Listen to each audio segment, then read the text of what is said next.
Hello, I am Gregory, the poor typist, and welcome to another edition of Typewriter Club Live.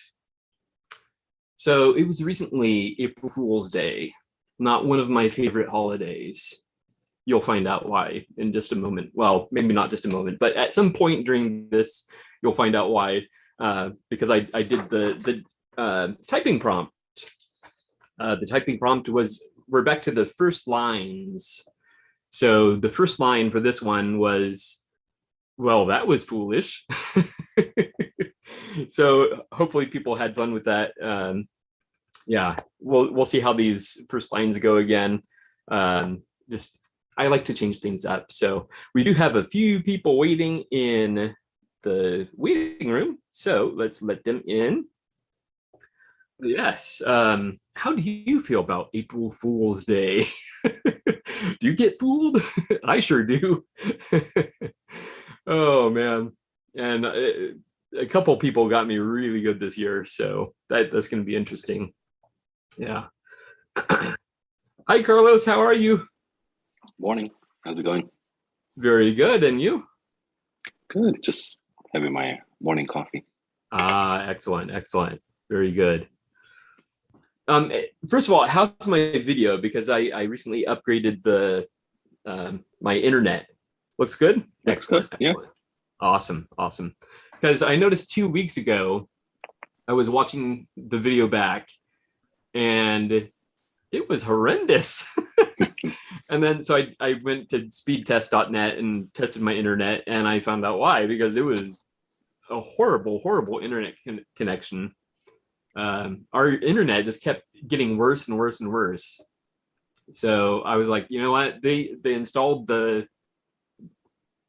fiber in our area, so it was now available. So I was like, you know, we need to just upgrade. So, and my goodness, it's so much faster. It's insane. Yeah. Yeah, very cool. Anything new in your world, Carlos? No, on this past week I went to that well, I don't think it's called this anymore, but California Typewriter place in Berkeley. I think it's just called Berkeley Typewriters now. Oh, okay. And I think they moved. Yeah, I took my Splendid 33 because it had some issues with some of the springs and so forth. So yeah, we'll see when I get it back. Okay. Maybe I knew at some point, but I had forgotten that they were still open or open again. Is it like new staff? Do you know? It's the same. I mean, there was just one fellow there, and he was the one in the documentary. So. Oh, cool. I don't know if there's anyone else. Oh, yeah. Okay. Okay. Excellent. Excellent. And what was that experience like? Had you been there before? No, this is my first time there. Okay. What was that like? I've never been to like a typewriter shop, so. Yeah. No, it was nice in the sense. Well, you know, there's typewriters everywhere, but I guess one nice thing is that they have a bunch of typewriters out. So I got to test out some of the noiseless machines, which I haven't had the chance to look at or let alone try them. And I see what people say when they say they're not noiseless, but they are pretty quiet. I mean, someone could be sleeping right next door, and as long as they're not a light sleeper, you know, it would be fine. Excellent. Excellent. That's cool. And I assume it goes without saying that you'll be back. Yeah, of course. Yeah, I gotta go pick it up. Excellent. The wait times are kind of long though, like 10 days or something like that, they said. So. Oh, okay. Okay. Wow. Very cool. Excellent. Well, thank you so much for being here. And Susan, how are you? You're muted. I know. Okay, I'm not now. I'm good. How are you? Good, good. Now, I think you've been to the Type and Talks on Saturday nights, if I'm not mistaken. But have you been on Typewriter Club Live before? I've been on one other time before. Okay. But I think you were not there present. Oh. That time. But, okay. Yeah, I've been a member of Type House since the beginning. And I participate always in the postcard exchange. I have a lot of people that I write back and forth to, so that's nice. Yeah. Excellent, excellent. I'm so glad you're enjoying it, and I do appreciate that you were there from the beginning. That's awesome. Oh yeah, well, it was really nice to have this to join in on during the pandemic and everything. And I've always watched the YouTube videos. I just haven't participated in them. But so I feel like I know everybody, even though I haven't been here before. But yeah. Oh, that's awesome. Because I really want this to be a very welcoming place, and I would be like so thrilled and honored if like everybody would at some point come on here. But even if people just watch on YouTube, I love it. It's yeah. I honestly I just love being a part of this. I feel like I should be paying someone to be a part of this. So because it's such an awesome community. So I'm thrilled that you're part of it. Oh, well, I've loved it from the very beginning. You know, I love the whole idea of talking about typewriters. I love it so much that I made a resolution this year that I was going to do something in my community. I live in the Dallas-Fort Worth area. And so this week I announced that we are going to be having a type-in. Yay! In June. And so I organized a place to have the type-in at a local library here. They have a program room and it's big enough that we can have a type-in there. So I'm very excited about that and getting to meet some of the people locally. I know a couple of people, but it would be nice for everybody to be able to talk typewriters, you know, and show off their typewriters. Yes, definitely. Yeah. That is so awesome. Now, do you need any help with the planning? Oh, well, fortunately, I'm a member of Austin Typewriter Inc. and David Torres is helping me with that. And, you know, they just had a big type-in, I don't know if you know, in Houston at the Printing Museum, which was awesome. And so I've already reached out to Adrian from the Printing Museum and stuff. So, you know, I'm sure I will have plenty of help because they're very active, the Austin Typewriter Inc. people, and they really want everyone to have a type-in. So, yeah. That is excellent. Yeah, that's exciting news. It's encouraging that we can, you know, with some caution, we can kind of get back to life how it was and you know, get out there in the world and share our passions. And so that's definitely a good thing. And I know Brian Good, who just joined in right now, he's hoping type-in will pop up in Arizona. So hopefully that happens, or maybe he should make it happen. Yeah, I'm hoping that a type-in will happen everywhere, that everyone will want to have a type-in. You know, Eric Tidd is one of the type houses that I correspond with, and he was at the type-in in Atlanta, and they have one usually twice a year, and that's really amazing. So I'd like for this to be a more regular thing, maybe twice a year in the Dallas-Fort Worth area would be awesome. That is so excellent. Yeah. And of course, we hope you'll take tons of pictures and hopefully some video. Oh, I'm sure we will. Yeah. Excellent. Any new typewriters or anything in your collection?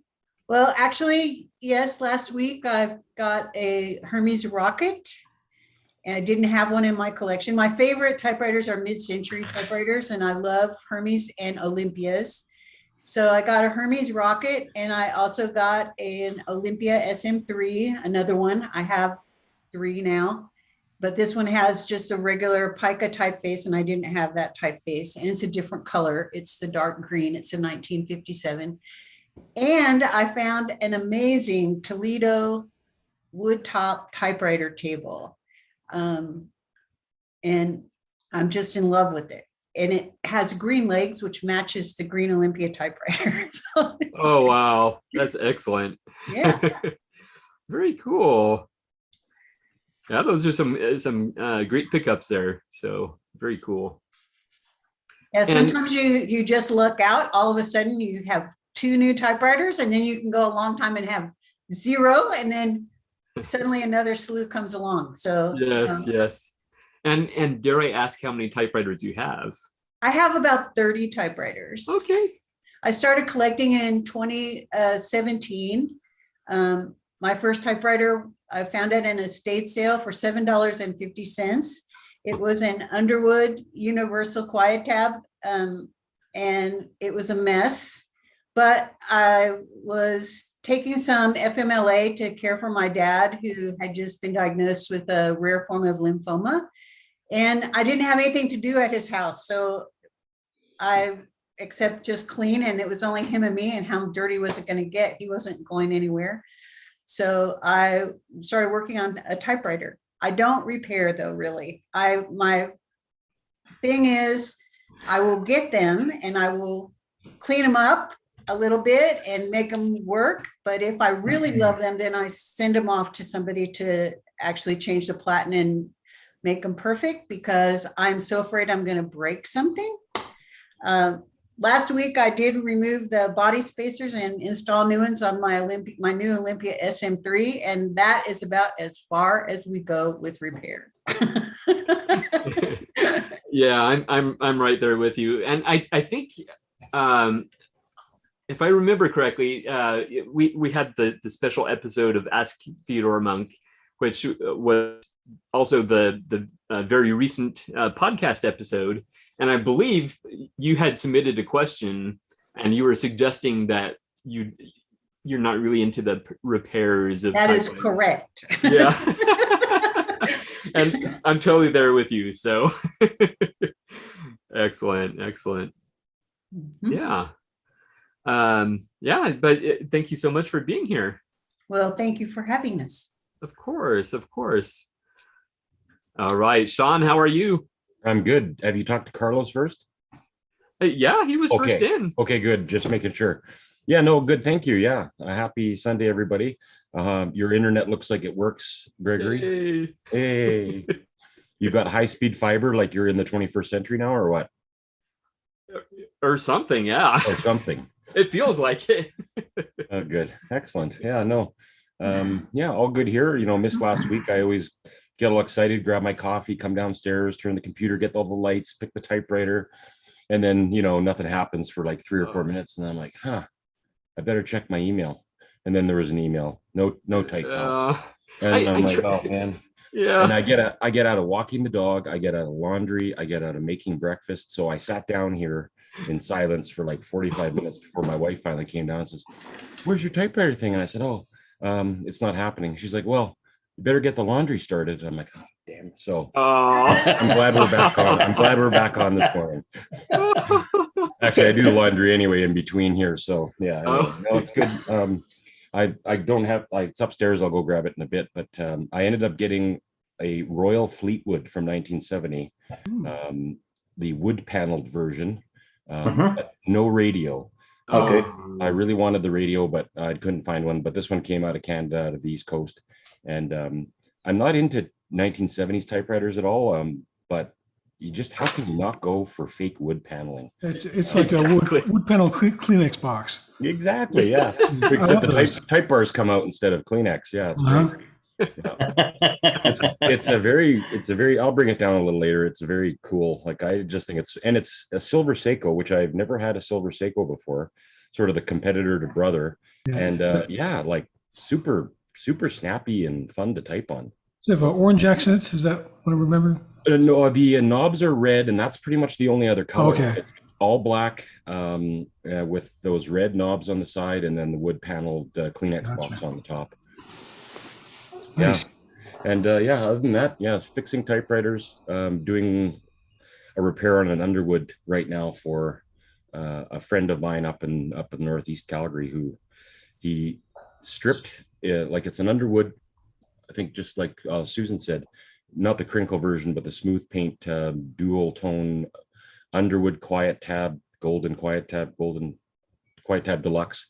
Anyway, he stripped it with all this acid, and then it turned into like a really rusty looking typewriter, but it's all good inside except for a couple things that I'm just sort of fixing. But other than that, work, typewriters, and that's pretty much it. And that's all you need in life. You know what? If I could just get away from the work altogether and somehow pay the bills and the mortgage and buy food and gas, and just play with typewriters all day, I'd be set. Yep. Excellent. And how are you, Gregory? How's everything with your family? And pretty good. My dad is being taken care of 24/7 now, so that's a load off my mind. It's not the best situation, but it's a lot better than worrying about him all the time. So yeah. He's just in sort of assisted living, or what? Yeah, it's basically assisted living. He's kind of in the rehab section right now. So they're helping him get his strength back up and getting back walking and all that. So yeah. Well, I'm going to end up in rehab soon if I buy any more typewriters. So that's a different kind of rehab. Yeah, I got to sneak them in. I go and buy a big loaf of sourdough, and then I hollow it out, and then I stick the typewriter in there, and then I bring it home.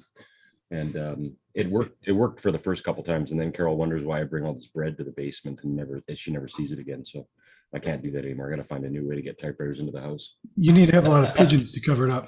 Yeah. Become that crazy pigeon guy. Oh man. Excellent. Yeah, that's it. And what typewriter do you have there? I got the Triumph Norm. So I love Triumph typewriters. Now, every time you use it, do you have to say Norm? Norm. Yeah, when people come down into the bar. Yeah. Cheers reference. I love it. Yes. Yeah. No, I love this. They kept this body style, but they sort of changed it and went to the Triumph written right across the front. The body style right after this, and then it became a square body, which is like the Adler Universal 20 from The Shining. Sort of a couple body styles after this, but fundamentally really the same, portable series of typewriters, just different body styles. And they are just, if you don't have a Triumph, you got to try to find one. They're super, super awesome. They're a different snap, like all typewriters. They all have their own personalities and stuff, but the keys are all pebbled. You won't be able to see it, unfortunately, on the thing, but they're just like a really fine-grained pebbled key top, and they're just, I don't know, they smell good, type well, they're fun. Some typewriters might smell bad, as Kara can attest to, but yes. Triumph smells pretty good. All of my Triumphs smell pretty good, so I quite like them. Yeah, my Adler, whatever it is, the green and the orange and white one is Tesla. It has the little pebbled keys on it. Yeah, the texture on it. Same keys. They're just awesome. Yep. I agree. Excellent. I like the idea of that. A nice tactile feel. Well, it's sort of like massaging your fingertips while you type. So that sounds eases good. The weight of writing. Yes. Excellent. Well, that is a beautiful machine, and I'm so glad you have it there today. So I love those. I come up with my ideas for what typewriter I'm going to bring out at about 4:30 in the morning. I sort of that waking up and you roll over and you go, oh yeah, Type House, what typewriter? And then I sort of just let that, seep, simmer and percolate. And then when I wake up, I usually have a pretty good idea of what typewriter I'm bringing out that hasn't been rotated in. Oh, that's awesome. I like the visualization of you like waking up at 4:30 and one of your first thoughts is Type Pals. Yeah, well, if you really knew how often I thought about Type Pals and typewriters, we'd be back to that whole rehab or center thing again. So excellent. Oh, that's awesome. Well, thank you so much for being here, Sean. Hey, thank you. And Brian, how are you? I'm doing pretty good. Nothing too much going on. Although I am thinking about taking my phone down to Goodwill and running through Goodwill for you guys. That'd be an excellent idea, Brian. Yeah, that or the antique store, but they're close to each other, so I'll probably do both. Yeah. Be the roving correspondent. Yeah. We just have to be careful of copyrighted music. So. Oh yeah, don't worry, I'll stay away from that. They only play Muzak at those. Muzak. Places. Yeah.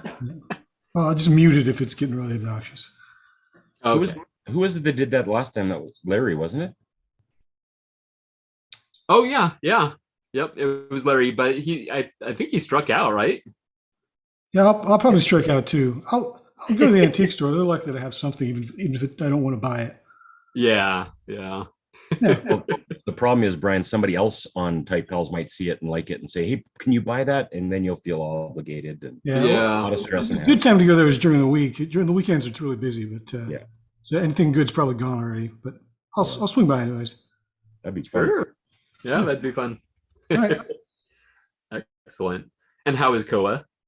He's fine. He's sleeping. Oh. All right. Oh, you can't see him because Your he's got virtual a fake background. It edits him out. But trust me, he's sleeping right under the microphone down here. Oh. It's my actual living room, but this is not the angle that I'm at. Oh, okay. Tricky. If I try to turn the camera to show Koa, it shows nothing. So Yeah. Excellent. Well, thank you for being here, Brian, and we'll look forward to your roving reporter segment. yes. I'll see you guys later. Okay, thanks, Brian. And William, how are you doing? Doing very well, thank you. Excellent. Sorry, I popped in on the Type and Talk last night, but hey, no problem at all. No problem at all whatsoever. My wife and I were out on date night, of course. And, well, why not? And so, I just popped in. I was curious because I had left my computer running in the house, and with the new internet, and I shouldn't have had any doubts, but yeah. I was curious. So Mhm. You were like a father coming to check on the kids, Gregory. You were not sure what William was up to. Absolutely. Yeah, exactly. Keep it clean. Yes. I think we have to say that pretty well on the Saturday evening, we more or less comport ourselves fairly decently. Well, that's good. Yeah. Excellent. I'm so glad you're enjoying that, William. Mm-hmm. Very much so, yes. Excellent. The thing about it not being live streamed or streamed later on or available for streaming is that we can talk about much more personal and in-depth things without any fear of anybody saying anything. Exactly. Yeah. And that's one reason I'm happy to do it, because it provides another much different experience of interacting with other typewriter folks. So yeah.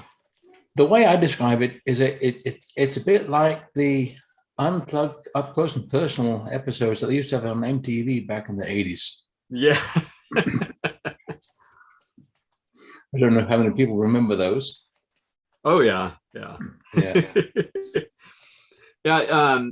And another thing I like about it is, with me being here as the host, I'm gently guiding things and directing things and moving people along, that sort of thing.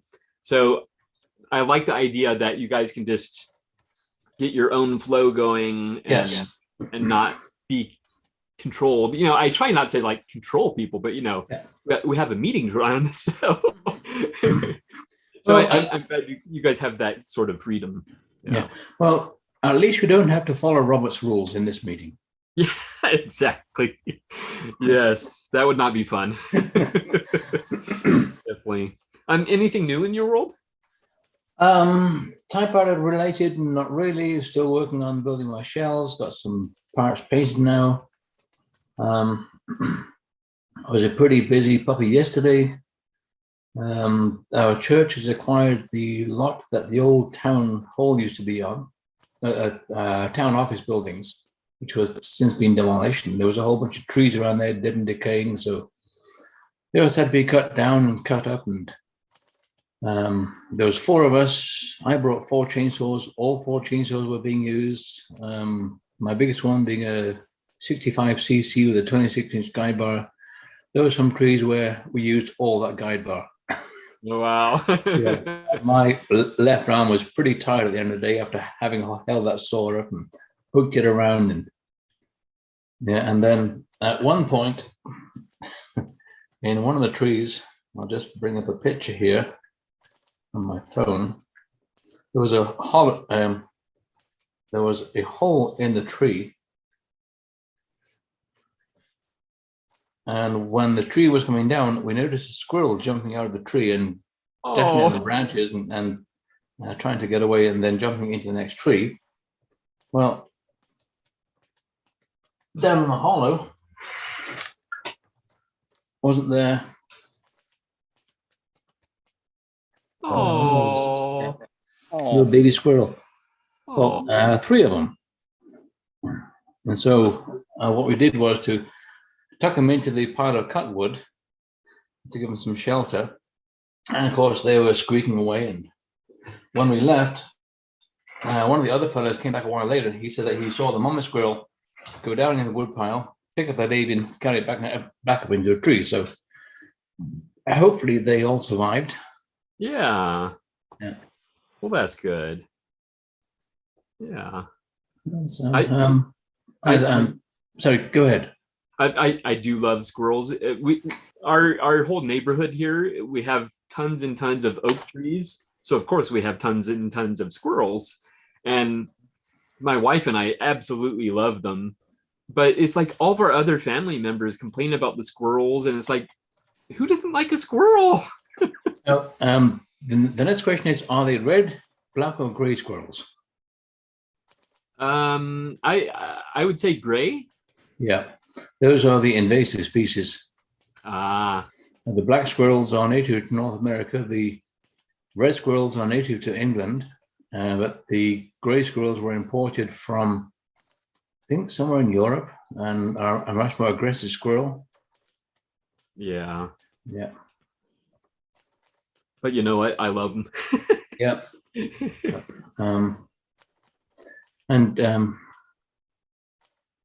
I had a thought earlier on. Yes, Sean, you're talking about the underwood being acidized and basically rusted.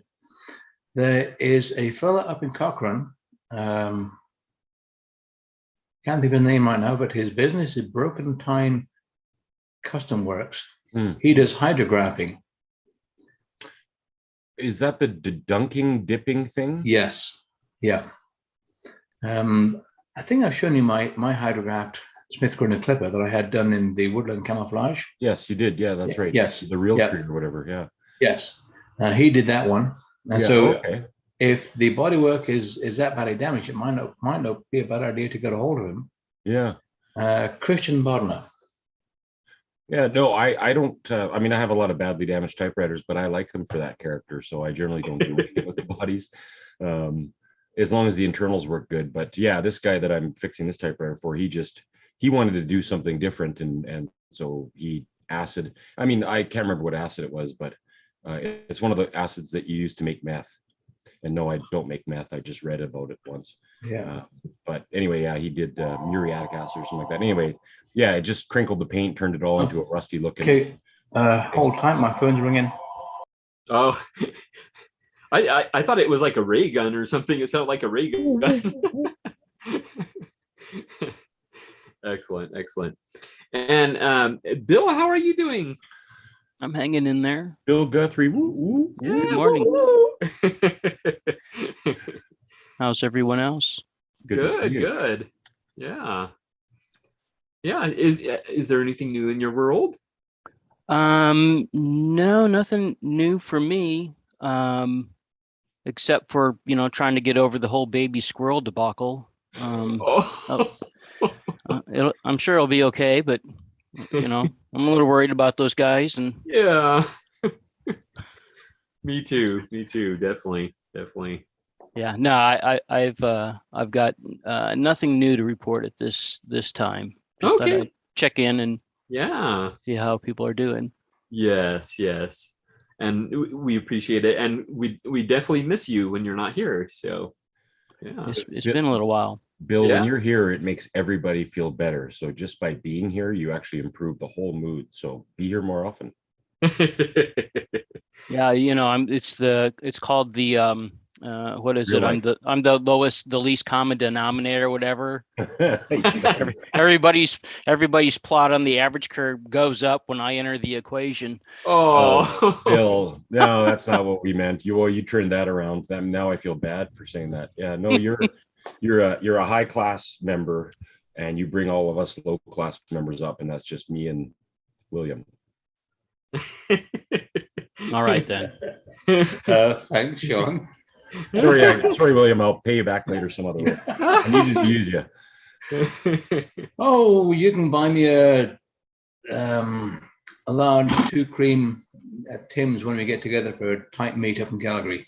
Oh, that sounds good. Let's On give me the, a daisy wheel. I got daisy wheels. There you go. What brand are they?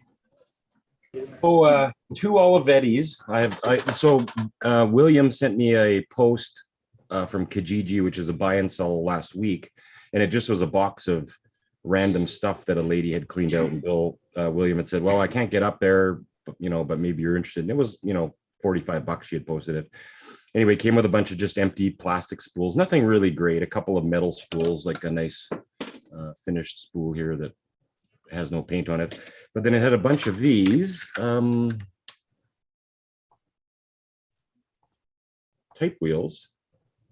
So that's yes. Those are for the Smith Coronas. That's a Smith Corona one. Yes. Regency 10. I don't know what this. Oh, this one's Brother. A Brother script. Those are far less common. Yeah. So I don't. Brother script. Yeah. Which, hey, script is always good. And then 2 Olivetti. One's a Micron, Mikron, and a Italico 1. So if anybody's interested in paying for shipping, I will give these to you for free. If you have a typewriter, the only thing is there's typewriter you got to use them in. Sean, the Brother script one that would fit in the typewriter that Anthony in Ireland uses. Oh, really? Yes. Oh, yeah. That's right. Yeah. Well, maybe he can use a script thing, and I can send that to him because it doesn't look like it's ever been used. There's nothing on it. Well, touch base with him. I tried touching base with him through Type Pals, but I haven't heard back from him about shipping 2 dozen ribbon cartridges to Ireland. The ribbons will be free. The shipping will be $30 Canadian. Service mail. I don't know if that's a good deal or not. Well, I don't know. Maybe I'll ship these to you, and then you add them to your package and ship them all off together. And I'll just chip in a couple bucks for the shipping. Save everybody a bit of money.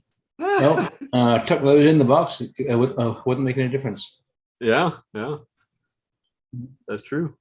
Anyway, sorry to distract there. This was about Bill. Let's go back to Bill. Bill. Yes. Okay. This is far more interesting. Well, Bill, I do have to say, I immediately noticed your T-shirt because Cheap Trick is one of my favorite bands. Yep, going back a ways. Plus, it's kind of like it's almost like a typewriter type. Exactly. So it seemed fitting. Yep. Yeah. There's still over inked ribbon. Over inked. Yeah. Yeah. And they are playing. They're playing Calgary or Medicine Hat later on this year. Probably both. I think they're coming to Calgary. I forget who's coming with Rod Stewart in September. Is that Cheap Trick or was that? I don't know. Yeah, I don't know either. I don't get out often. Who did the song "Come Sail Away with Me"? Yeah. Come sail away. Oh, Sticks. Yeah. Is that Cheap Trick? No, Sticks. Sticks. There you go. Okay. Yes. STYX. Yes. Yeah. After the river Styx. Yeah. There you go. Yeah. Yeah. So, Bill, good to see you. I haven't seen you in quite a while. Been a bit, yeah. I did. How are you, William? Doing good. I did get your letter. Thank you very much. I will respond to it. My busy season is just getting underway right now, so I can't promise how many letters I'll be typing. That phone call was a customer calling to tell me that he had dropped his hedge trimmer off on my shop door yesterday when I was down cutting wood. So now I know whose it is and what to do with it. So, William, you say phone call, but we all know it's that ray gun that you're developing. We heard it, so it sounded like a ray gun. Yeah. Oh my goodness. Yeah. I've been thinking about what to call my ray gun, and I think, how about Ronald? There you go. Ray gun. That works. Yeah. Oh, William. I know. Okay, carry on, people, please. Yes. Well, Bill, it is so good to see you, and thank you for being here. It's good to be here. Yeah. Bob, how are you doing? Oh, you're muted. Hello, Bob Marshall here, the other low class, checking in from Southern California. I really enjoyed that joke. I'm real curious how the finger coots are treating Sean. I talked him into using finger coots to put ribbon on this week, although I use nitro gloves. So I just don't feel like those little things give you a natural feel, and I like it natural. That's true. That's true. I won't lie. I've gotten to where, and nitros are really expensive. Well, they were expensive for a minute. So I actually taught myself to do it all with my right hand. So I just put a glove on my right hand. I can re-spool from my jig, onto a reel, all the ribbon that I need, spool it up, and then put it on with mostly my right hand. I might, if I can find my tweezers, I might use my tweezers as well. But now I'm only using one nitro glove per reel or spool of ribbon ink as needed. And that really blows my mind. I really didn't, it always fascinates me how much ribbon I go through. I fascinate myself. I had no clue a human being can go through so much dang ribbon. So I did try the finger coots for a while. And you're right, they don't feel right, and they certainly don't fit correctly, and blah blah blah. So I'm back to the nitro gloves, and I just use one nitro glove. I've been doing it for about a year now. I can do it all with one nitro glove and not ink my hands up too much. So that's a step in the positive direction. I'm doing really good. Yesterday I was very complimented to be invited out to the International Print Museum to show off a bunch of typewriters. And that was fun. Some friends of mine were actually putting it on, so they all invited me out. And so my girlfriend had my little truck, my little F-150. That's a little truck around here for you Canadian types, by the way. Ford, yeah. Well, yeah. So I had to take my excursion, and I thought, how much gas am I going to use? Carson is 60 miles away. Anyways, yeah, I used all $100 in fuel that I put in it, just driving without my trailer. And I thought, wow, this is really getting ridiculous. And I think this might hinder my trailer plans in the future. But so I spent $100 in fuel getting there and back. And then, but I had so much fun. It was kids' crafts days. There were just kids all over the place playing on typewriters, banging on machines. None of them broke anything. It was amazing. I get so much that compared to like the Rose Bowl crowd that I usually go through, and there'll be a lot more people at the Rose Bowl crowd playing with the typewriters. I gained so much knowledge on how kids look at the machine. I gained a lot more knowledge on how parents sometimes really try to manipulate their kids to do something and have fun. So there's a bit of that, naturally kids want to explore, they want to do their own thing, they want to have a good time. But I didn't, so I learned a lot. We only sold one machine. It was one of my friend's machines, my friend Aaron, who has his shop in the downtown LA art district there. So it was good typewriter math, though. I brought 6 machines to add to the tables, and Aaron took all 6 for me. But I ended up getting machines in repair because people knew I was there. So people brought their machines for repair.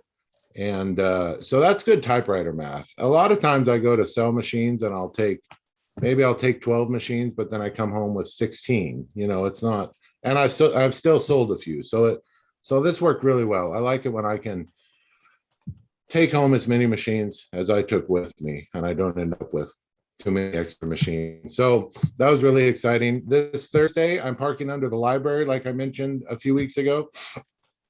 So we're very excited about that. Inlandia is sponsoring that. They're a local writers organization. I think there's going to be a lot of exciting people there for that, and I'm excited to have a lot of people play with my machines. And these will be poets. They're doing a big poetry reading. A lot of published authors will be there. Local published authors. Inlandia is real big on publishing people, getting people published. So I'm very excited to tap into that crowd. And I did at the Riverside Art Museum. Gosh, that might have been almost a year ago now when I did that display there of machines. But this is where they can play with all the machines that they want. See my mobile setup, if you will, and have a good time. And I can't wait to take pictures of my funny little shop on wheels under our monstrosity of a library. I think that'll be great. Yeah, I think that'll be a lot of fun. Going back to the International Print Museum, they're real excited to have me do some classes. So I think we're going to have some learn how a typewriter works classes. These printing guys that hang out are really awesome. I mean, we thought we were awesome. These guys are just, and they're printing t-shirts and they're doing marbling and they're making paper and just above and beyond. And they all have typewriters at home in the corner. So the manager of the International Print Museum was kind enough to reach out. And I said, no, we can totally. They said, well, we've got a classroom. I said, well, we need to do some classes. They're like, well, that'd be great because everyone has a typewriter in the corner. And how do you use it? How do you clean it? How do you put a ribbon in it? And this will be mostly for people who print. So or whoever, they're gonna put it out on their networks. So I kind of compiled how that would work for them last night. I typed out a few things. So I just got to send them an email and say, hey, we can do this way. I think it's one of those things where they, charge $50 for the day or $20 to their members. I don't know. They said they have a good formula for it and they've done stuff like that before. I'm very excited to be a part of it and talk. As we've learned, I like to talk. Oh yeah. No, it's good to see everybody on here. It's good to see you, Bill. Yeah, we hadn't gotten to see you in a while, so I'm glad glad you made it, and glad everyone else is here. I was running around typewriters a little bit ago and was just tuning in via the YouTube. And it's funny that Greg mentioned squirrels. We just got squirrels back in this area maybe 20-25 years ago. For so long they weren't here. And I think it's because some of the old boys were busy shooting them anytime they saw them. But they're back now. And I didn't see a squirrel here in town until I think 25 years ago. And it was in a friend's house. And she called me over going, I think there's a squirrel in my house. And sure enough, we found a squirrel inside the house because she had left the back door open. So I thought, well, that's pretty funny. But yeah, they're definitely non-violent, docile. They don't want to hurt anybody. They run away from people. So they really have my vote. I think a cat around here is a little more dangerous than a squirrel, but yeah. Oh yeah. The baby squirrel. Yeah. Oh. Yeah, good for you. Anyways, I wish you good things regarding your dad too, Greg. I think thank you. Yeah, I hope that all works out. I know it's always a hard one, and I think obviously my feelings are different on it. I didn't get to see my dad grow old, for lack of a better term. So I wish you the best in all of it. And I know how much effort and energy you've put into him and his health, and good for you, and lucky him to have you.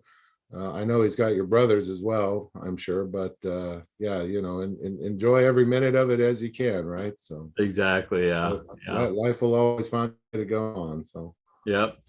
Now, Bob, is interesting that you mentioned the International Print Museum. Well, and I did see your post from yesterday, but then at the beginning of the meeting today, Susan Cooper mentioned a type in at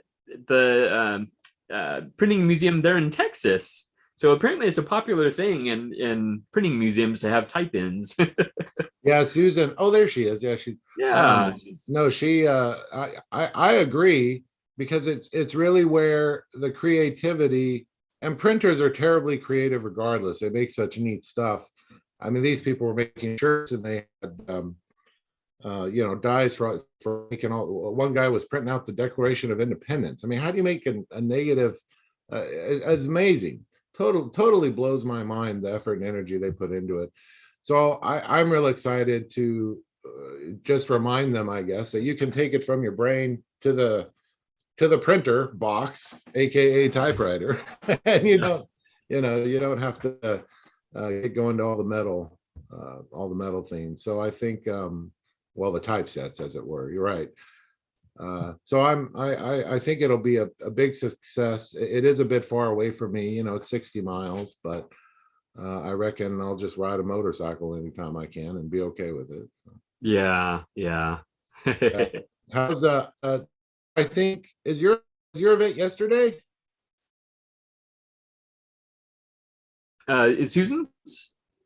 I'm sorry. Susan, do you know when that type-in was? I'm sorry? Do you know when that type-in was? It was the March the 26th, I think, or 27th. It was just like last week. Okay. They've had two at that museum. And the lady that runs that museum, her name is Adrienne O'Donnell, and she made an amazing letterpress poster for this particular event this time. So they've had one before. They're getting ready to move that whole museum, all the letterpress machines and everything, into a larger building. Mm-hmm. So in May, she's going to be shut down, I guess, for the summer, and then reopen in the fall. And they're going to have another type-in then. But here in the Dallas-Fort Worth area, we don't have anything like that. So okay. Well, I'm sure it was awesome. It's yeah. Houston's kind of like 4 hours away. So with the cost of gas, I wasn't up for driving all that way. Yeah. Well, I think it's a great merger of worlds, for lack of a better term, people that print and people who print on typewriters. And everyone there was terribly receptive here. And this place it's really big. Like you walk in and it's 8,000 square feet, then they have another 8,000 square feet in back, then they have another 8,000 square feet behind that in storage. And oh yeah, by the way, they've got cargo containers just full of stuff, and a machine shop, and they're doing so much that I couldn't even begin to imagine how they pay for it all. Yeah. So, yeah. Well, I would think that the machinery, the letterpress machinery, is so large that it takes up a lot of space as well. But they apparently hold classes in doing letterpress, and I know that another one of the ladies that's on here, Mary Beth Klatt, she's getting ready to take a class in Milwaukee, a letterpress class in Milwaukee. So there are places around the country that have that. And yeah, it is a really natural tie-in to typewriters. And it's hard because print's been around for book printing. This stuff's been around for thousands of years, and a typewriter has really only been around 150 years, maybe, as a usable human tool. We could say 200 years, but it's a very small part of the very big picture that printing can offer people, and so that's exciting. On our Type and Talk meeting last night, Lynn Johansson was telling us about her letterpress unit and how she can't really get it upstairs out of storage because it's so big. I wonder if it may be worthwhile Susan and Bob and these other people reaching out to Lynn and seeing if they want to just touch base with her about letterpress and printing. Yeah. Because there's another commonality, another interest thread. Definitely. Yeah, and I've had a few letterpress people reach out to me, or people who locally, and I think first I ask them how big is a press, and they tell me the weightage and tonnage, and I'm like, so how big is that in person? And they'll go, oh, well, it's the size of a computer monitor fits on the desk, or they'll say, it's the size of a refrigerator, whatever. Yeah, it's definitely fun. I know I watched a show or something where they had to move one out of the basement, and they had to hook it up to the tow truck and build skids up the stairs and put a hole in the wall and rip the sucker out because it weighed 800 pounds or something. You can't, even with four grown men, you can't do that. The one that Lynn showed us last night looked to be about the size of a deep freeze. Oh, wow. Yeah, they're really heavy, and they're really, wow. They just, and then of course you get the trays of the lead typeset. Yeah. Have two cases of them, lowercase and uppercase. Yeah. Right, and you need that machine to make those on top of everything, which is a whole other beast in itself. So yeah, what an exciting world. And they're the ones who they've got a trailer, they've got a museum on wheels, and that's where I got the idea from, to do my shop on wheels, my emporium. Theirs is a bit more rugged, where it opens to one side and it's just kind of a cool metal frame on a dual axle. Maybe it's an 18-foot trailer. But it's very nice to have a mobile museum. They open it. I think there's a press in there. There's a press in there and something else. Maybe I don't remember. But I think there's a great interest between the two. So I'm very excited in assisting them and finding ways to bring it all together. It was all volunteers, and there must have been 100 cool people there volunteering for these hundreds of kids that came in and parents.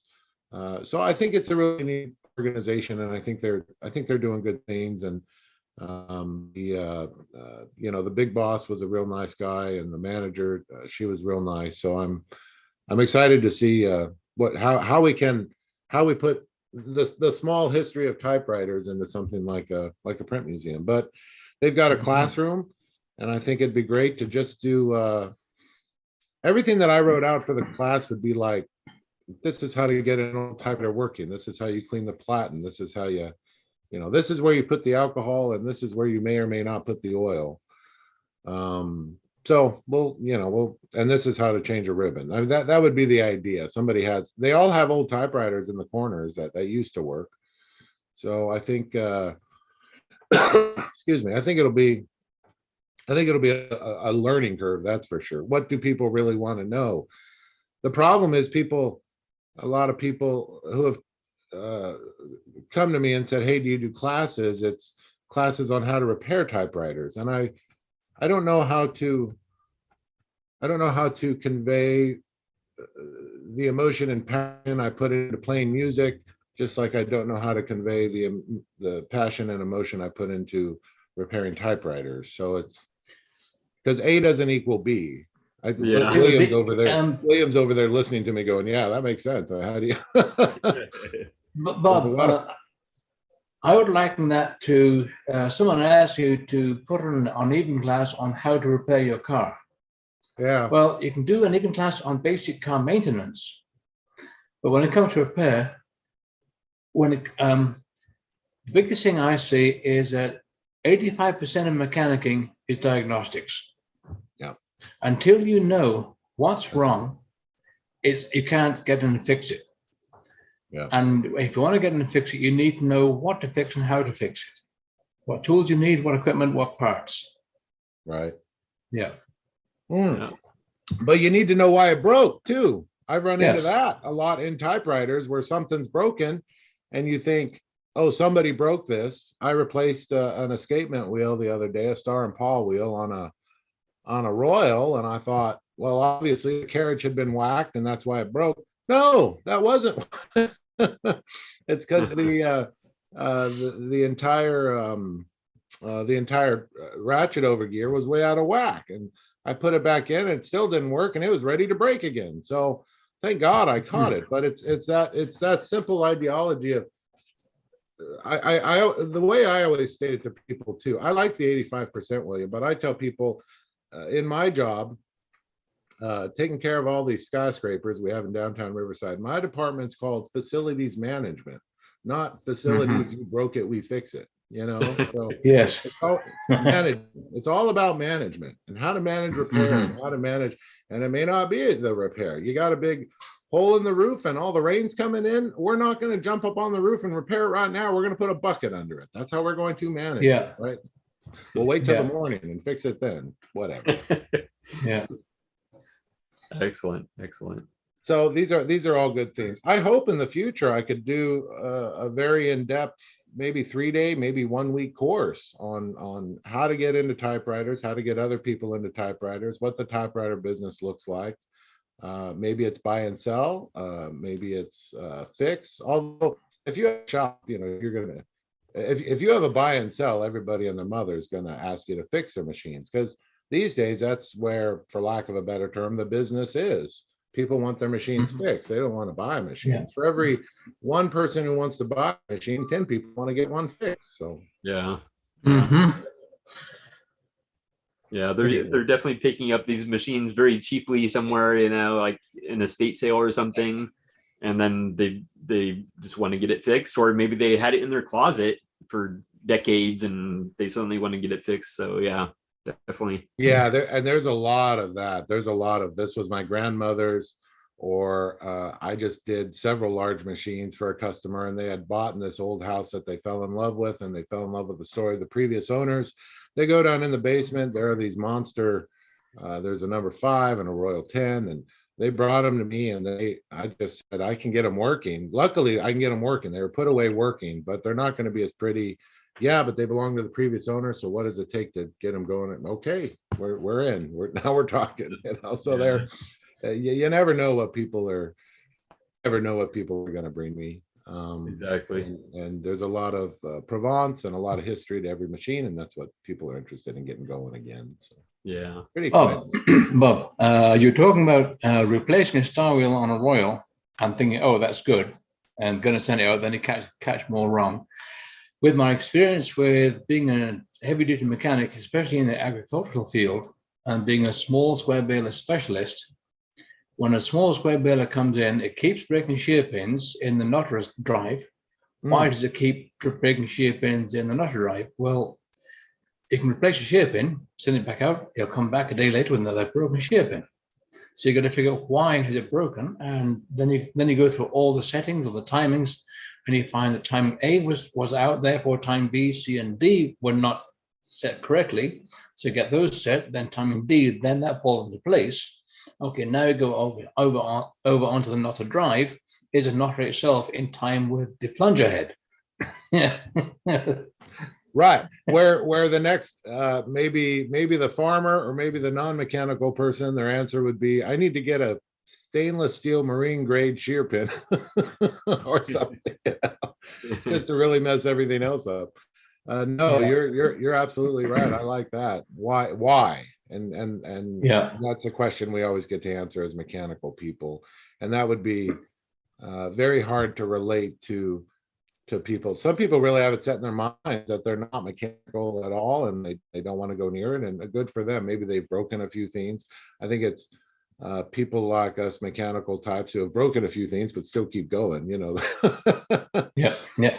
And another way of looking at it, which more people would probably understand, is you've got a vehicle or a machine that keeps blowing a fuse. Do you keep replacing the fuse, or do you put a heavier fuse in it and hope that fixes it, or do you find out why it blows a fuse? I've had people, especially a lawn tractor, supposed to have a 15 amp fuse that powers the electric PTO clutch. They kept blowing, so they put a 30 amp fuse in it, but it overheated the wiring harness, set fire to it, and the whole machine burnt up. Right.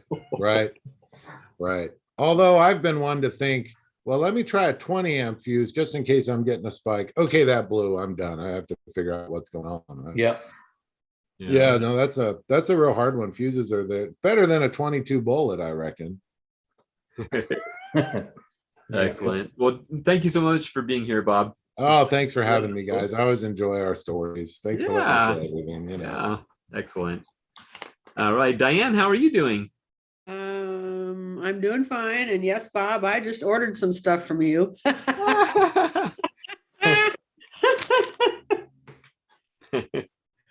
you have an unboxing for us? Open. Ah, cool. I mean, I know what it is, but I saved it just so I could open it with you guys. So Could have tricked us. what I do? Cut the piece of paper. Oh, it's just the shipping paper.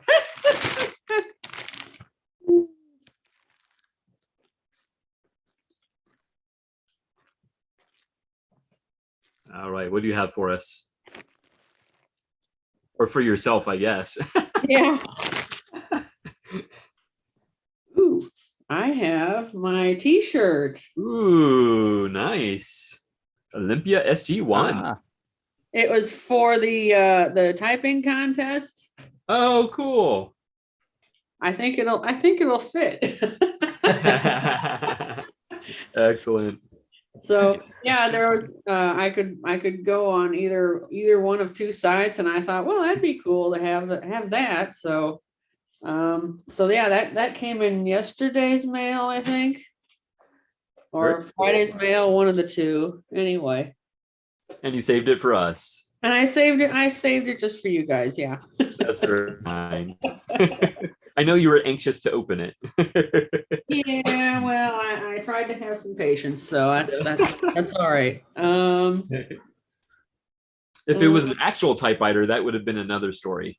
Yeah, I think I already showed you guys the Smith Corona. I'm waiting to hear from somebody. I'm inquiring about another typewriter locally, but I haven't heard back from them yet today. So we'll see how that goes. It's very dirty. Yeah, whenever they say, "Oh, this has been in the garage for 20 years and it's just caked in dust." Yeah. Dust and dirt and God knows what else. But there's something I see on there that I think, that might be different.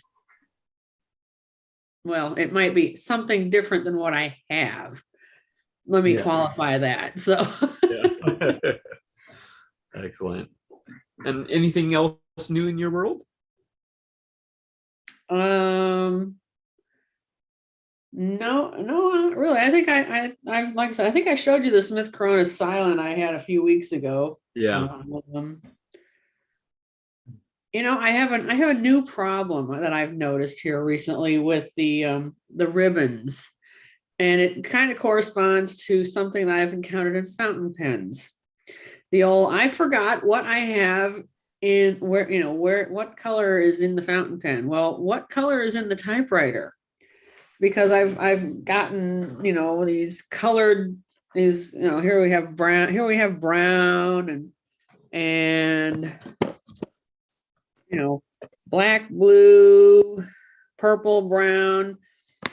So it's like I have to remember. Right now I know I have a blue black somewhere, but I don't remember where it is. I don't remember what machine I put it on. That's terrible. Those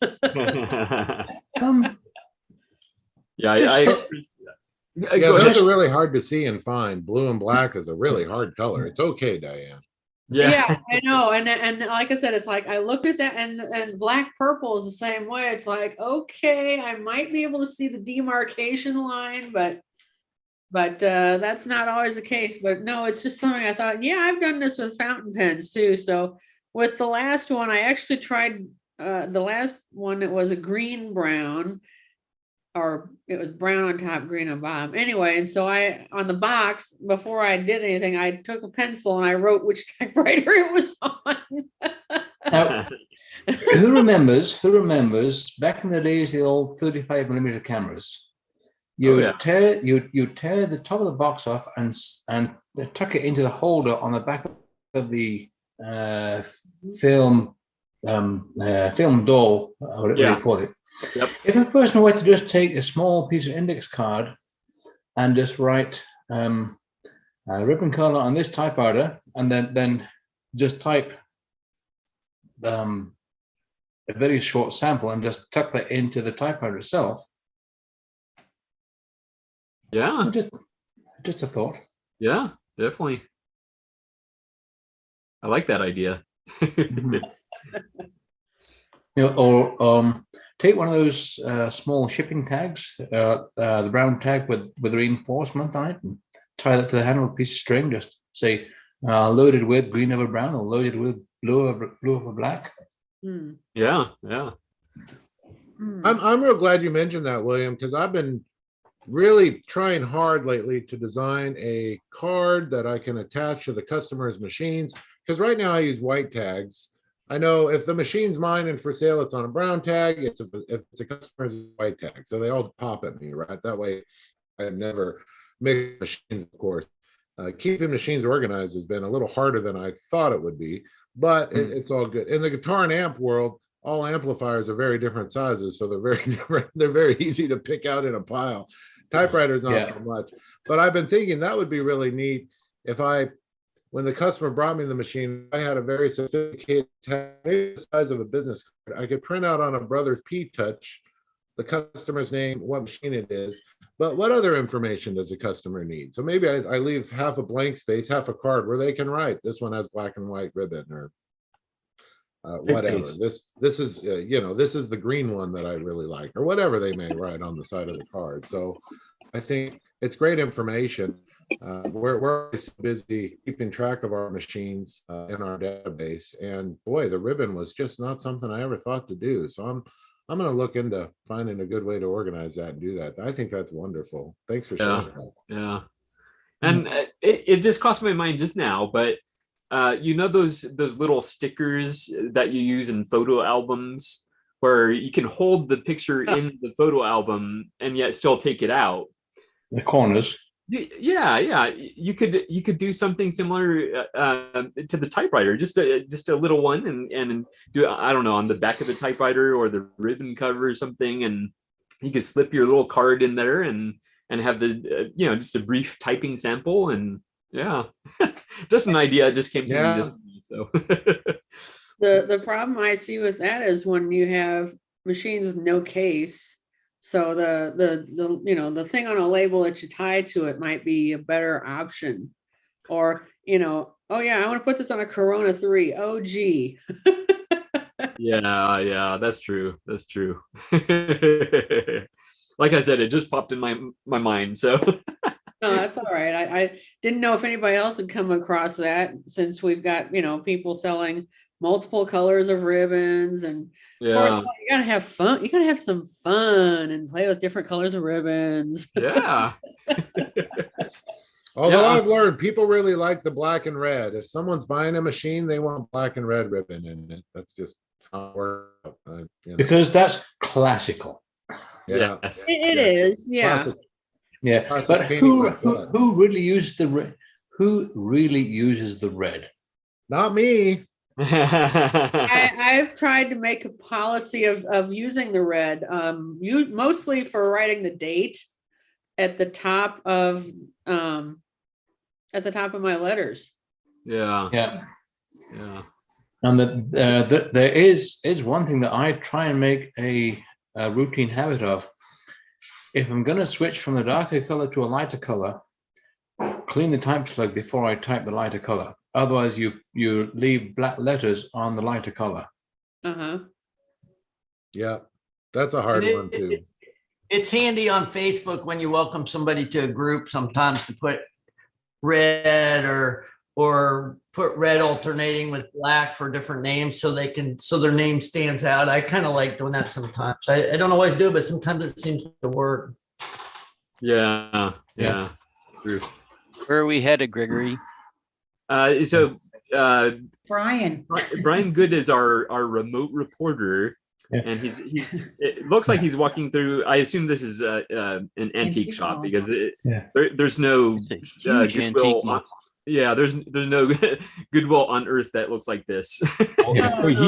He sure got there fast. He must live really close. Yeah.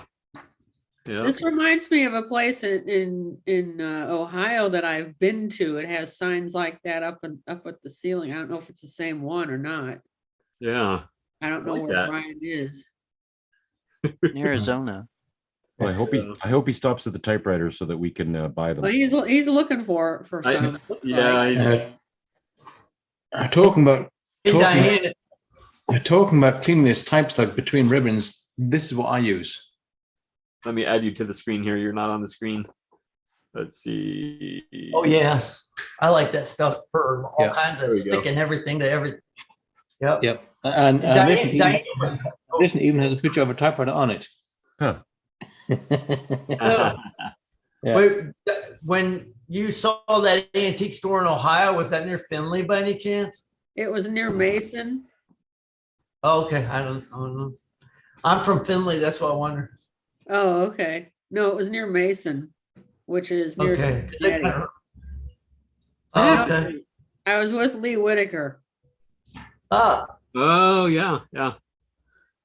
I have to say, our antique shops look nothing like this. This is a pretty high-end antique shop. Yeah, it is. I don't know. Mine kind of look like that where I've got my showroom. Maybe parts of it, but Yeah, maybe parts of it. Yeah, Yeah, you're right. ours here, it just depends on where they're at, but Seeing Omaha Street there made me think of a long and lonesome highway east of Omaha. Hey, and what was that stuff you like to use? Power Tech something? Power Tack. Power Tack, Fun Tack, Handy Tack, Blue Tack. It's the stuff that's used for sticking up posters, and is a multi-purpose in place of tape or tack pins. You knead it well, get it warm, roll it into a sausage about the diameter of a pencil, squish it, then push it into type basket, peel it out, and the ink comes off with it. Fold it in half, roll it again, and the material eventually takes on the color of the ink that you're using. Right. So, William, you buy that Power Tack and get one of the old Norta or Star type cleaner boxes, and then replace the old crappy stuff in the new box, and then it's like brand new. Yep, absolutely. Yeah.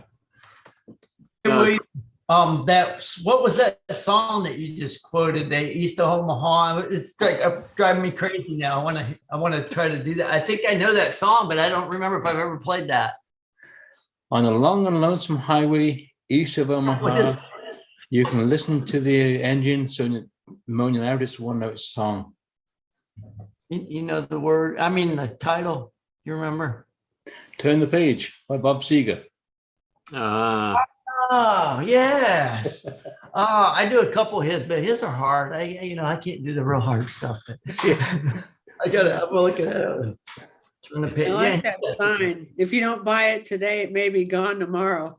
Yeah. There was another one that said, tell your boss you got lost at the brass. I don't know if that's an acceptable excuse or not, but that sure is a well laid out store, isn't it? My goodness. Yeah, we don't have anything like that. All looks so clean too.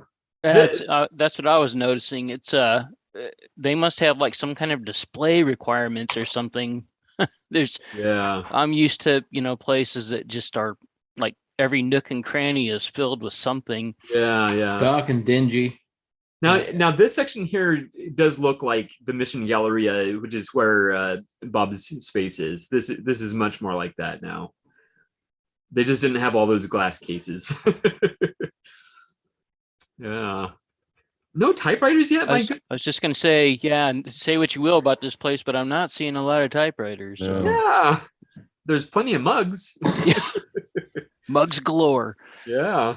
Have you ever noticed that looking through antique stores helps you be more aware of everything around you? Because when you go through an antique store or a thrift store, man, I see everything anyway. I'm like, okay. You walk right through really fast. Yep, seeing everything in here, and you go through life seeing everything around you. Seems like. Yeah. How's Armadillo? Hey, there's my license plate. Yeah. I was wondering where it was. Is probably the name of the place, huh? Yeah. Brass Armadillo, I think. Yeah. Oh, okay. Yeah, I remember when I was with Lee Whitaker, and she found a Bennett typewriter in a place like this, in the one by her house. Wow. I was floored. I was taking my mom through the one by Finley. She died in 2019 and she had Alzheimer's, but like maybe within 5 years of her dying, we went out there to the antique store and we're walking through it. And I saw this Olympia typewriter and I'm like, oh, cool. And I already have 3 of them. And she's like, you want it? I'll buy it for you. And I'm like, yeah. So I'm so happy I did, because it's like, this is from my mom. You know, I don't have anything else but a typewriter from my mom. So I'm so glad I got that. It's great. I'm surprised there hasn't been a single typewriter yet. That's incredible. I think he's teasing us, because I saw some stuff that I'm like, okay, I think, but I don't know. She can see better than I can, but maybe he's saving that to last. Yeah, there's probably an entire section full of typewriters looking at this place. I was wondering why his camera was so stable, but I saw him in the mirror. He's got it on a shopping cart. Oh, I guess got a voltmeter. Or... Yeah. Nice. The old Sun Pro. Individuals probably have booze, though, probably, I would guess, that have their own stuff in them. It looks like we bought up all the typewriters, guys. Sorry. There's no more left. I bet Brian has one tucked under his arm right now. Get back to the mirror, Brian. Was that a Simpson meter? I wonder how much that was. That would be a good fun. Yeah. Oh, it's a Sun Pro, I think. Wow, I'm getting a little dizzy. Hey, Bob. Yeah. Have you ever had to take the platen off of an Olympia SG1? Yeah, they're quite easy. Oh, okay. Yeah, I think. Yeah, a few of them. Yeah. Oh, yeah, you're right. It's a little more in depth, but it's doable. But it's what? I'm sorry, it's doable. I think it's not, it's not like an old Remington or anything. So yeah, I think it's tangible. So now, is it easier to take the carriage off first, or just leave the carriage in place and then take the platen of the carriage? I think I usually leave the carriage in place, right? The problem is when you take the carriage off, you gotta set the margin so the darn thing, you can be holding the darn thing and it goes zing. Okay. And then you almost drop it and you feel really stupid. But yeah, I mean, I think that's how it goes. I've never done that. But. I was just curious. So, is it a case of you take the left side off and then pull the right? Yeah, I never remember. I remember taking one off and thinking, is this doable? Oh yeah. And a minute later it was off. Yeah. Uh-huh. Oh. Yeah. I'm just not very good at remembering how. Oh, because I know it's right. It's a right hand. It's backwards turning. Stapler. Get the stapler. Get the stapler.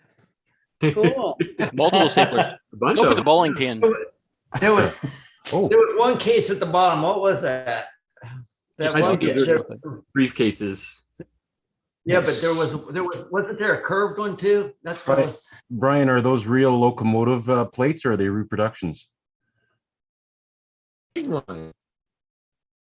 be funny if somebody came walking by with a cart that was just loaded full of typewriters. They just went in ahead of him and cleaned the place out. Anyway, thanks, Bob. No, I was curious.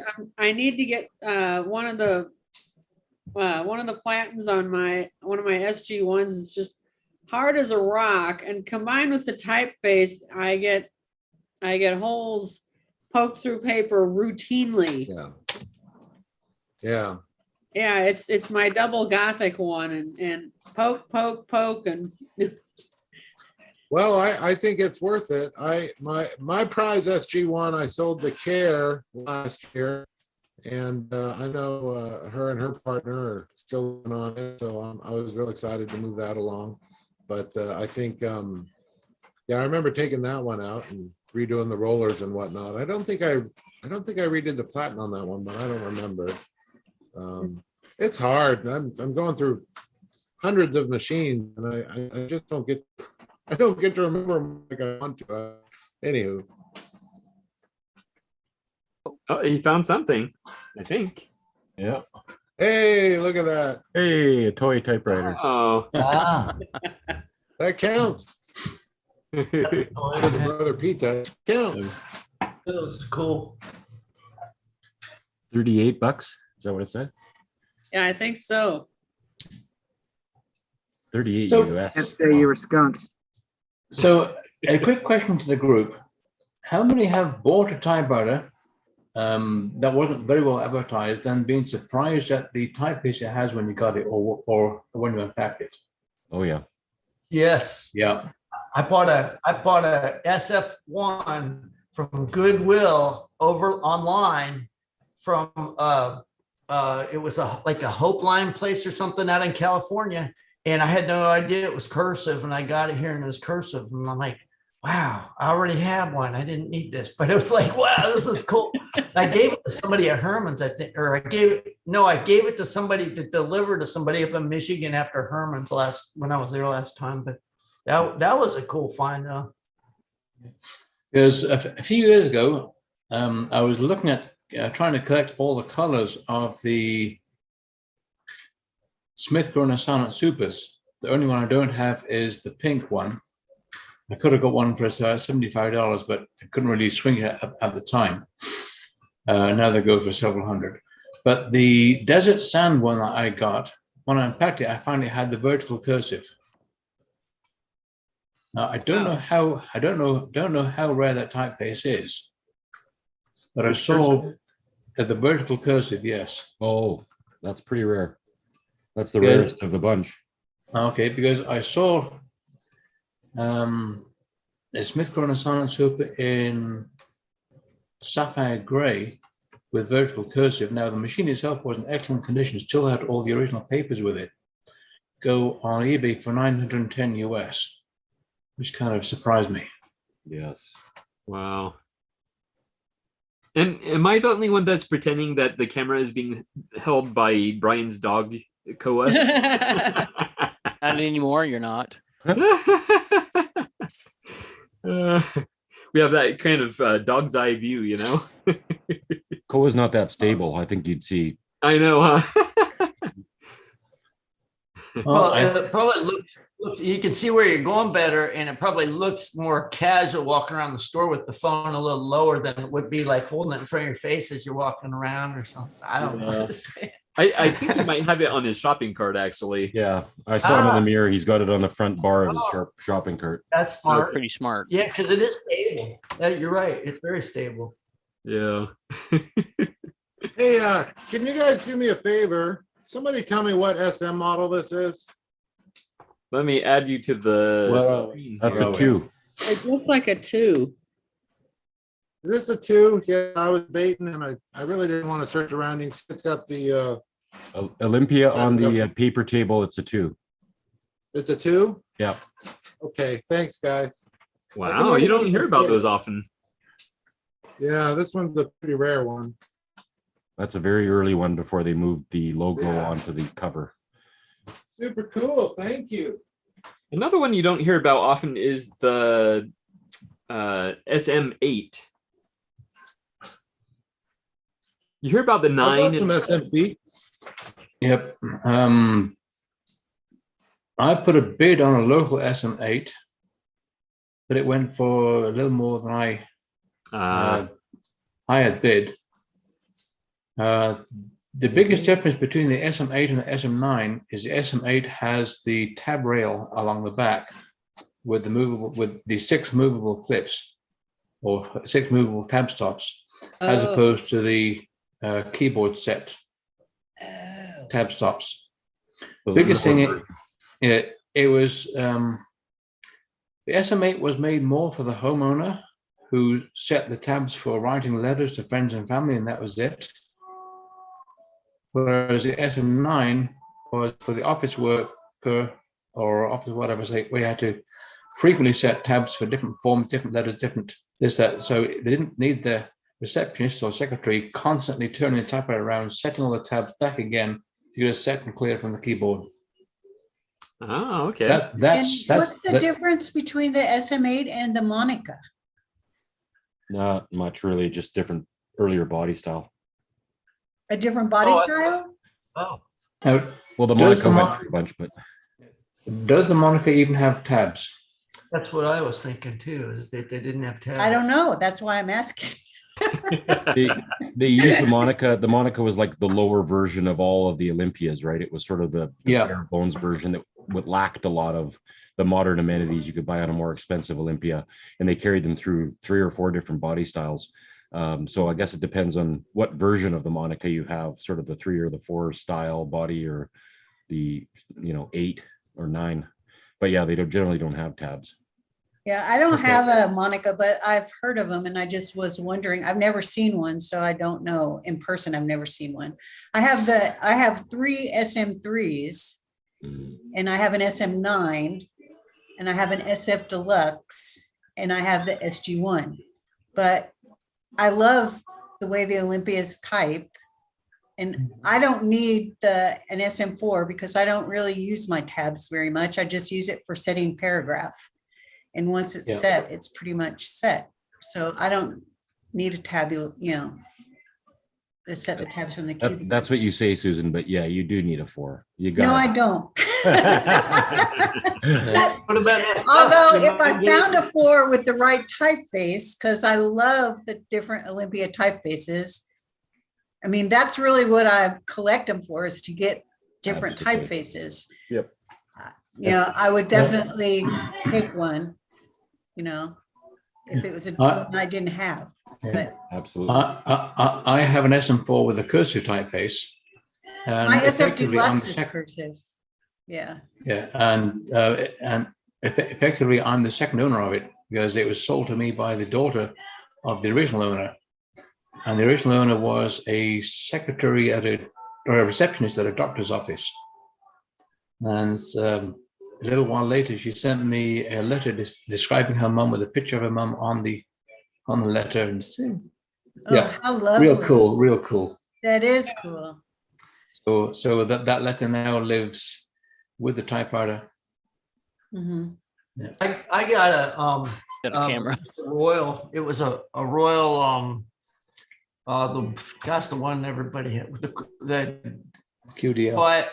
Royal Quiet Deluxe. Yeah, I got one of Thanks for those the in camera. the thrift store in town, and it has a social security number on it. They put a social security number on it, and it says SSN with the number, and it has the last name of who used to be my urologist. He's retired now, but I don't know if that was him, but it's in the same town this guy was in. I was wondering if it was the doctor's secretary or his or whatever. I didn't ever know.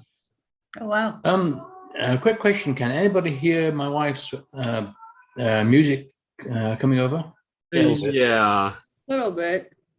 Okay. I'm just going to ask her to turn it down just a tad. Yeah, because we don't want copyright issues. They will shut us down. Damn. I think, as I've mentioned before, I have a music channel that has been on hiatus for a very long time now. And I did live streams all the time. And I played music that I thought was safe to play because a friend released it on his label. But I didn't realize that that music was originally on another label, and they did not want me playing it in a live stream. So right in the middle of the live stream, I was shut down, and then I was banned from doing live streams for 3 months. So we don't want that to happen here. Yeah, that was hardcore.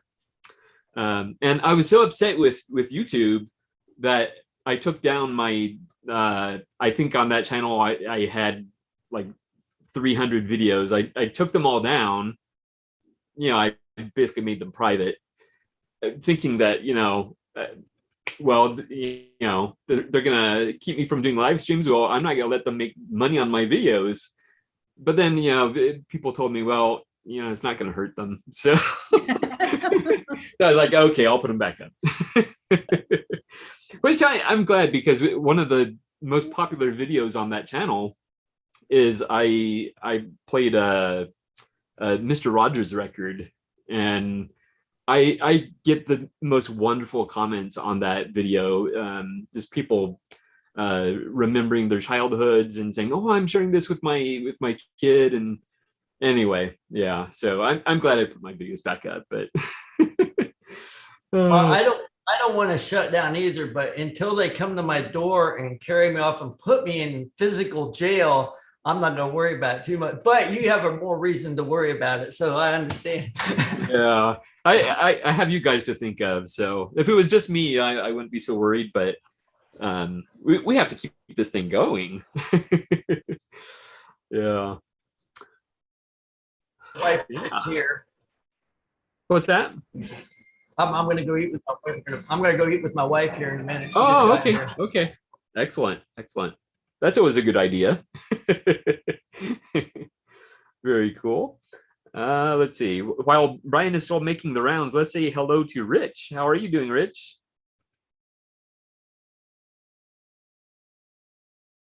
Hello. Hello. Can Where guys are see you me right okay? now? Well, I'm in the backyard, but I'm not sure how good the video is with the back glare. Video's okay. Yeah, it's Okay. okay. Yeah. And then the Is other that you, challenge Sean? is- No, Rich is way better looking than me, Bill. oh, that's perspective. Yeah, the other challenge is I'm like a little bit away from my Wi-Fi, so I don't know if it's going to get sketchy or not. And I Oh, have a time getting this computer to show the video, but now I think I cracked the code. I was on for a while. I could only hear you. But there's nothing new in the typewriter world. I'm taking apart this Zephyr I got. I think I showed you last. nice. But it's actually pretty cool. I've never had a Zephyr. I just have to take the thing apart a little bit, but it's really compact and really solid. And I get it running, I think it'll be good. I just got to clean it and then change the ribbon. But it's got metal spools. Oh. Rich, quick question. Does it have a plastic body or metal body? Sounds plastic. Okay, so that's the Zephyr 2 or the Zephyr Deluxe. It is the deluxe. Yeah, that's not actually an original Zephyr then. Let's put the top back on. Yeah, that's the It's like the British Corsair one, isn't it, Bill? yes, yes, yeah. And And it feels solid, and it's not real heavy. no, they were built. Those were built as lightweight alternatives to the Japanese imports, like the Brothers and the Silver Reeds, when the Japanese started flooding the world market with their cheap machines.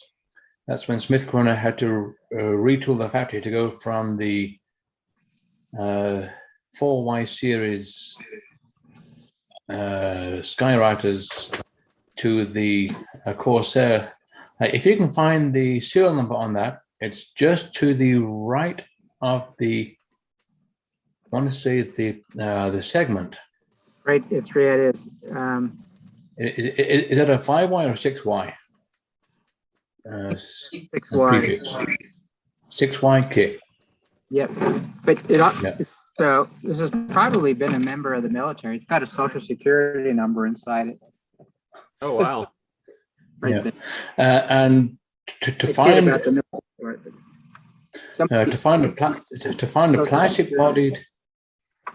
plastic body one with still have metal spools is kind of rare.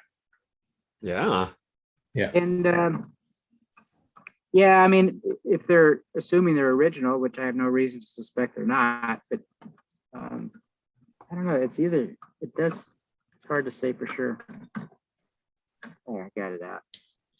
Yeah, I think they're actually plastic. So I stand corrected. Okay. Which is kind of, because now all I have to do is swap them out instead of, well, this is a smaller spool. Yep. I guess I'm going to have to, I don't have a small spool. Oh, well. And if ever you need to change or respool those spools, to get the old ribbon off, you pull the ribbon to the end, wrap your hand around the spool, pull the ribbon, then the metal clip comes flying off into your hand. If you hold it like a swan juice, the metal clip goes ding across the room and it's gone. Try to trick. Does it make that noise?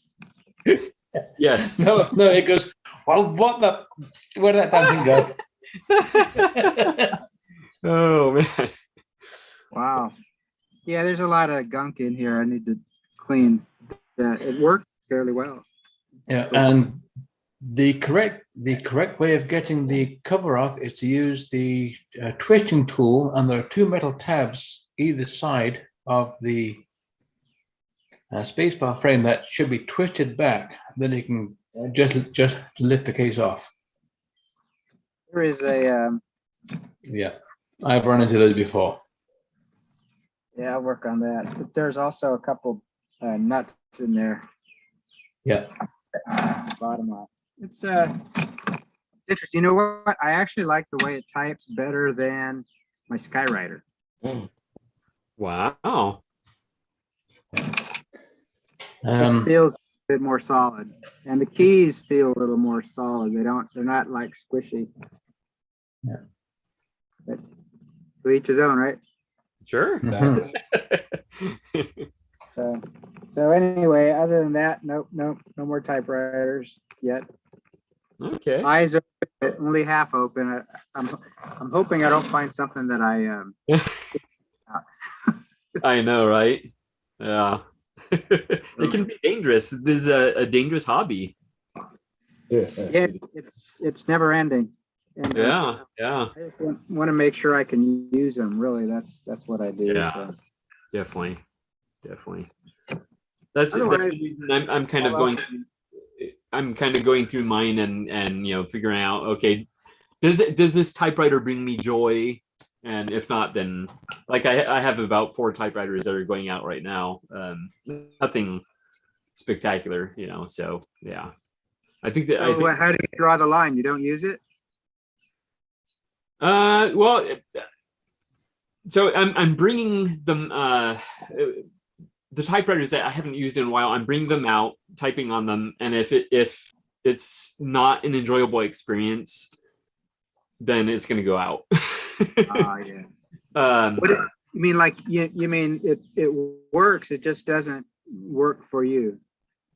Well, some of them don't work well, and then others are like they work, and you might even say they work very well, but it's an ugly typewriter and it's nothing special. And yeah, I have a number of criteria I use, but the typewriter, both the experience and the look of it have to bring me joy, and then I know it's going to stay in the collection, and that's honestly most of the collection so far. So that means I've done well in my collecting, but at the same time I'm trying to get the collection down, but it's very difficult. Yeah, I know all the good machines I've gotten from you, Gregory. There's just a little something here and a little something there. A few of them I've gotten to move on. Yeah, good for you. Yeah, good for you. I think that's great medicine. I only have a handful of machines that I really enjoy typing on that I keep in my writer's shed out back. Yeah. Yeah. Excellent. If they're useful, but don't you find that your taste may change over time? Something that you don't appreciate today, one day you find that you appreciate it, and you're glad you didn't give it away. That's always my fear. Because like, for example, my vinyl record collection, I've gotten rid of some records, and then like down the road I think about that album and I'm like, oh man, I shouldn't have gotten rid of that. And I think I've experienced that with one typewriter. I don't remember offhand which one it was. I was like, oh, maybe I shouldn't have gotten rid of that one. So that's the fear. Music too. I've done that with music too. In fact, when I was a kid, a teenager, I was part of a record club. They'd mail the record, and a couple got lazy and didn't send them back, and I wasn't quite ready for some great rock yet. And I was thinking, these. Well, one turned out to be Santana Abraxas, which I just can't imagine not liking that way back when I was young. Wow. Joe Walsh's So What, and which turned out to be another favorite of mine. But I mean, it's just like the taste over time, and that's kind of like the thing that keeps us hanging on to stuff, I think. Yeah, definitely. Like your system. Yeah, take a look. If it doesn't bring you joy, goodbye. Yeah, yeah, definitely. Yeah, Well, I get purge too. I think we'll find that most typewriter collectors tend to gravitate to what I call their core group. Like I have a core group of 6 typewriters that I rotate regularly. There's others that I'll occasionally bring up, but it's like driving vehicles. Some vehicles feel real good. Some vehicles feel, well, what the heck am I driving this for? It works perfectly. It works perfectly. It's properly tuned. It does everything it should, but it just doesn't suit me. I've got some in my rotation at several places in my house that I use them, but I really like them. And so I get lazy because I'm so comfortable with what I like using that I don't rotate them. So a whole bunch of others that are very useful, I don't use. And so that's where I kind of realize I'm a little bit saturated. Yeah. Now I have to ask you, do you often type out in that space? I don't understand. In space? What space? Where you currently are? Oh, here. I come out here every night and or almost every night, and sometimes I eat lunch here. Sometimes I don't often bring a typewriter out. I sometimes do. I don't know that I'd have a problem with noise because there's nothing but a conservation area behind me. Oh, okay. All three sides of our house, so it's actually pretty good. Wow. So I wouldn't think noise would be an issue, but it's very peaceful out here. Sometimes I have a free write, which makes a lot less noise and it doesn't interfere with the bird sounds as much, but I like using that. I don't know if anybody here has used a free write before. I want to. So, for what it's worth, I think it's a great tool. It's I went a little bit overboard and got one of the nickel Hemingway ones because I thought if I was going to waste money on something, I may as well waste a lot of it on something really good. But what I think about it is, and I don't regret that, but what I think about it is, I'm not sure the product could be better. For one thing, with the version 2, they don't have any arrows, so you can't go back. And in order to get back, you have to backspace and erase everything you did to make a change. Their philosophy is you're not supposed to be making change. You're supposed to just go forward. But that's the way I think, and I look back and I reread and I'm trying, where am I in this piece of this body of work? And so I just look up, oh, well, no, that should have been like this. And I go like that. That's the way my brain works. And so it's depriving me of that and forcing me to do it this way they say is better. And I won't deny, I do crank out words when I'm going forward only. But I could get a better finished product, not finished, better editable product if I was able to go back and make some quick changes, because it could change even the context of what you're writing. And what I'm really afraid of is, and this is one of the benefits of the free write. This will not do what a free write does because this does not go to my computer. And so the free write goes, the only way you get it out, you can't send it to a printer. You send it to your email address, or they have a post box or something. But I just send it to my email address, and then I can put it on I can edit it on Word or whatever. And then you got it on computer, and you can't do that with a typewriter. Exactly. With an electric typewriter, can't do it with a, you would think that you're getting close to it with an electronic typewriter, but really you still have to retype it in the computer if you want it. So that's a huge advantage, is to being able to push something into a typewriter format to come out of a computer, but you need a computer to do that. And so, I mean, it's like pros and cons. I've toyed with just getting a smaller one that I can take in, because we're out and about. So I can take one on the road with me instead of the bigger one. But it's not overly big anyway. I was trying to slim down a bit with what I'm carrying. So that's the pros and cons of the free write. I don't know. It depends what you get used to. It depends what you're trying to get out of it. And if you could make it work for you, I think it's an awesome thing. Like I say, I don't regret having bought it. I still, in fact, I was using it last night to type something up. It was, and sometimes I do my daily journaling on that and just send it to my computer and then just print out. But it's much more editable than anything out of a typewriter, and it still feels like you're almost typing on a typewriter. So yeah, yeah. If they would just make it correctable so I can edit and let that be my choice instead of their choice, then that would be much preferred in this day and age of, you know, expensive electronics. You think they could have done. Have you ever tried the AlphaSmart Neo 2? I've heard of that, but no. They're cheaper, right? Oh yeah. Yeah. Of course, you know, they're vintage. I'm guessing from the 80s and 90s. But you can find them, you know, on by the boatloads for between $25 and $50.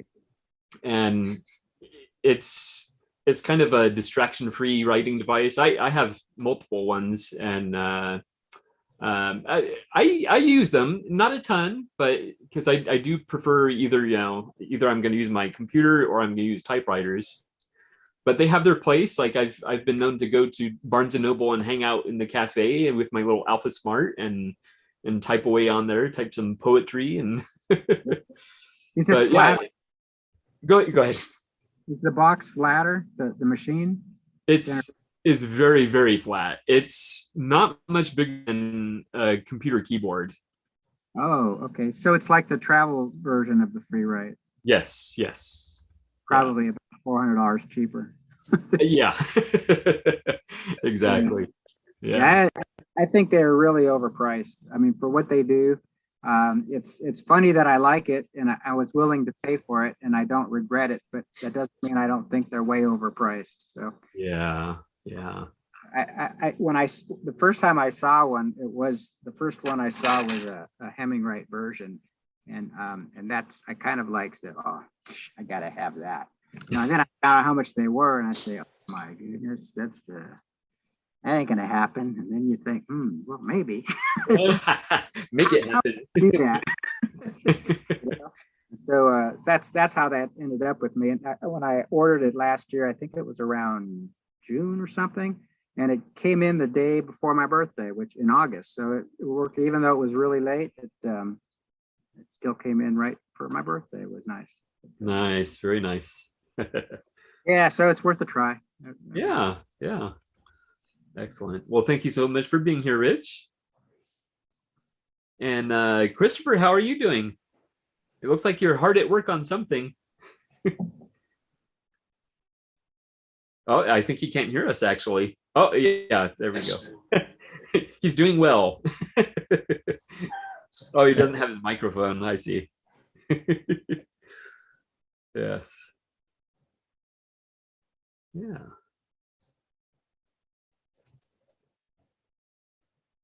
Almost. Here we go. How are you, Christopher? Okay. Can you hear us? It is okay, yeah? Yes. Yes. Hello. Bonjour. Is there anything new in your world? Any new typewriters or anything? Yeah, I booked I don't know if you can see. Yeah, the Underwood just here for $10. Oh, wow. Yeah. Wow. In the middle. And I booked another Underwood 319 Underwood. Yes, from the 70s. No, I don't remember. I don't remember where she is. Ah, here.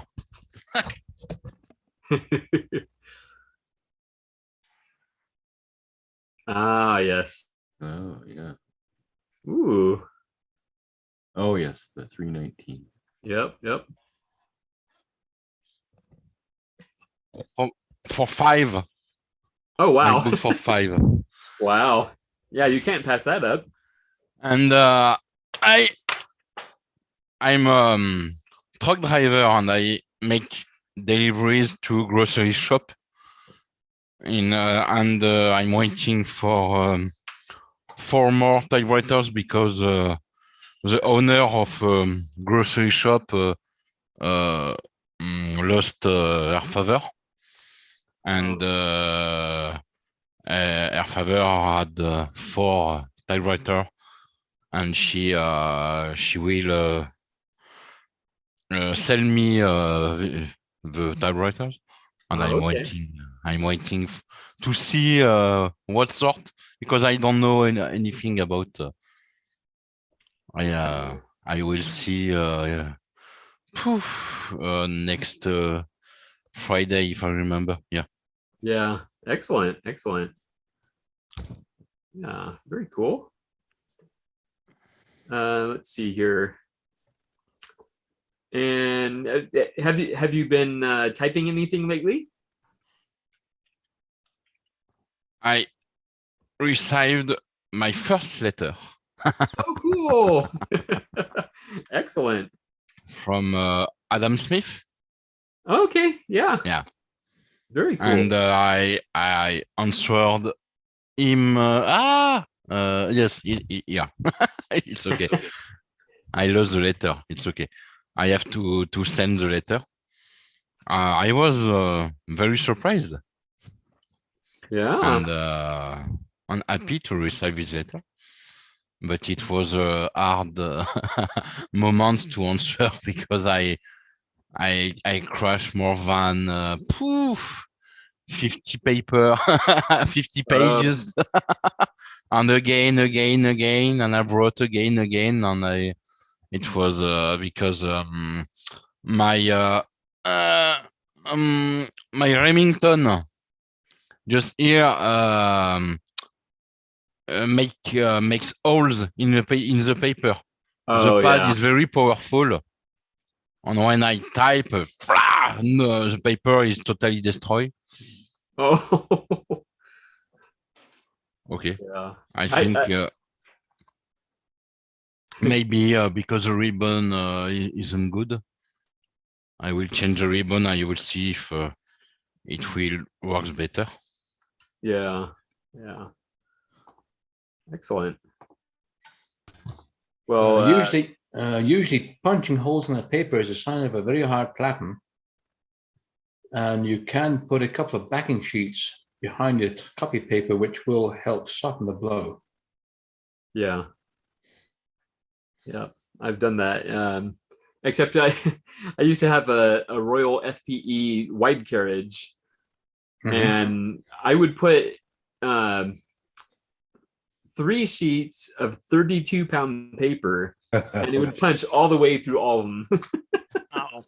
It was great. Okay. Well, an FPE one, I have one of those. Now, was that in Elite? Yeah. Okay, so very small letters. So on that one, you'd almost need to increase the touch sensitivity, so you don't get as much force being transferred from the keys to the type bars. Oh yeah. That's where your touch control would help with that on that particular machine. Okay. I have since switched to a Royal FPE with the normal carriage, and that one works much better. So I'm very pleased with that one. Yeah, definitely. Yeah, such good typewriters, Royal F. Yes. Yeah. Definitely. Oh, a doggy. How are you, Indro? I'm good. Excellent. Is there anything new in your world? Oh, I have a new typewriter. Now you're asking. I'll get it.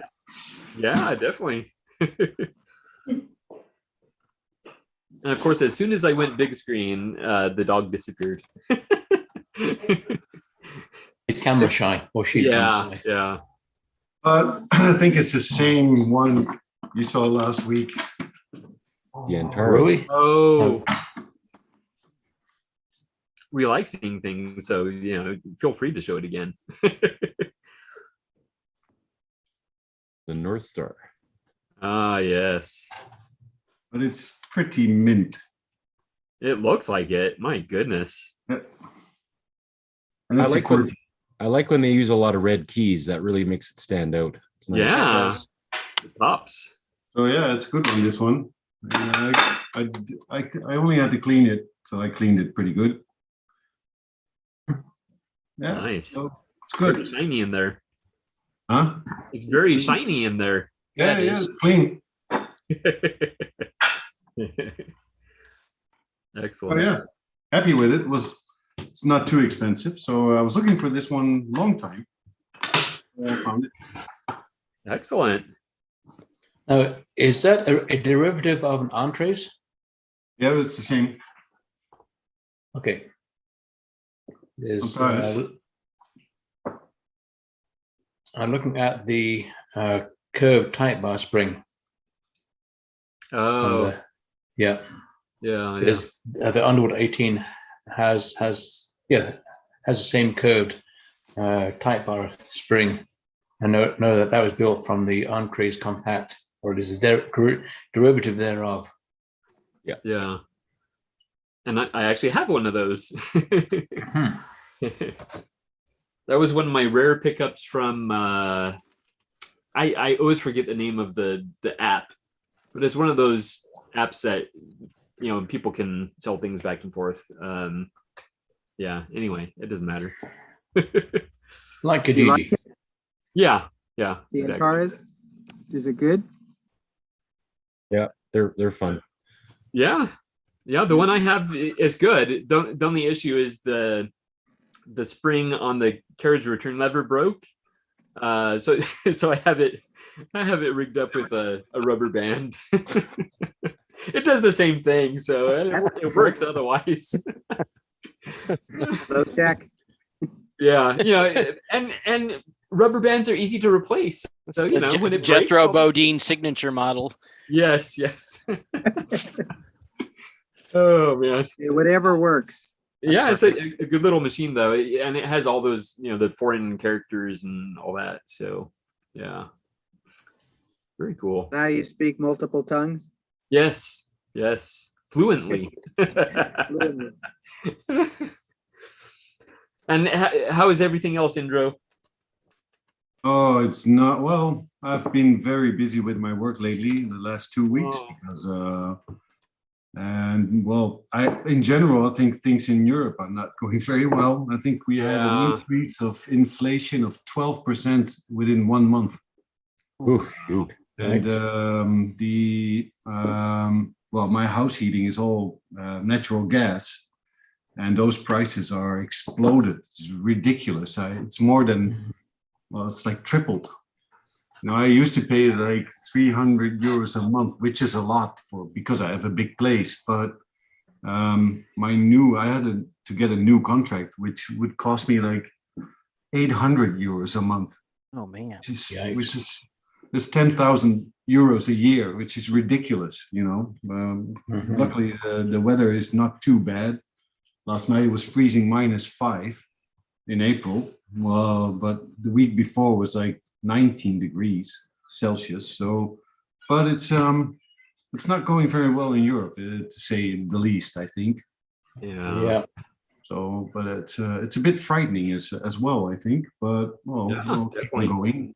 We still have Corona, and then we still have the normal flu season. So many people are having Corona or ill with flu, which is not, well, it's almost the same, but it makes work difficult because I have big concerts going on every week.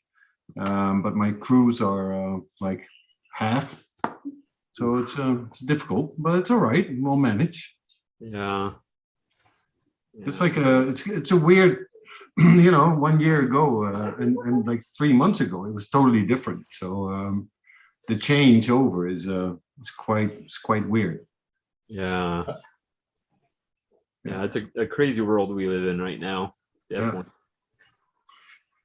So, but we'll see. We'll see what happens in Ukraine. I think 5 million people fled the country, and I think we have about, not that many, about 50,000 here now in the Netherlands. Last week I did at my work, we did a benefit. Oh. Yeah, so we raised about 30,000 euros for shelter places and things like that. So it goes to the central bank account. But you know, it's weird.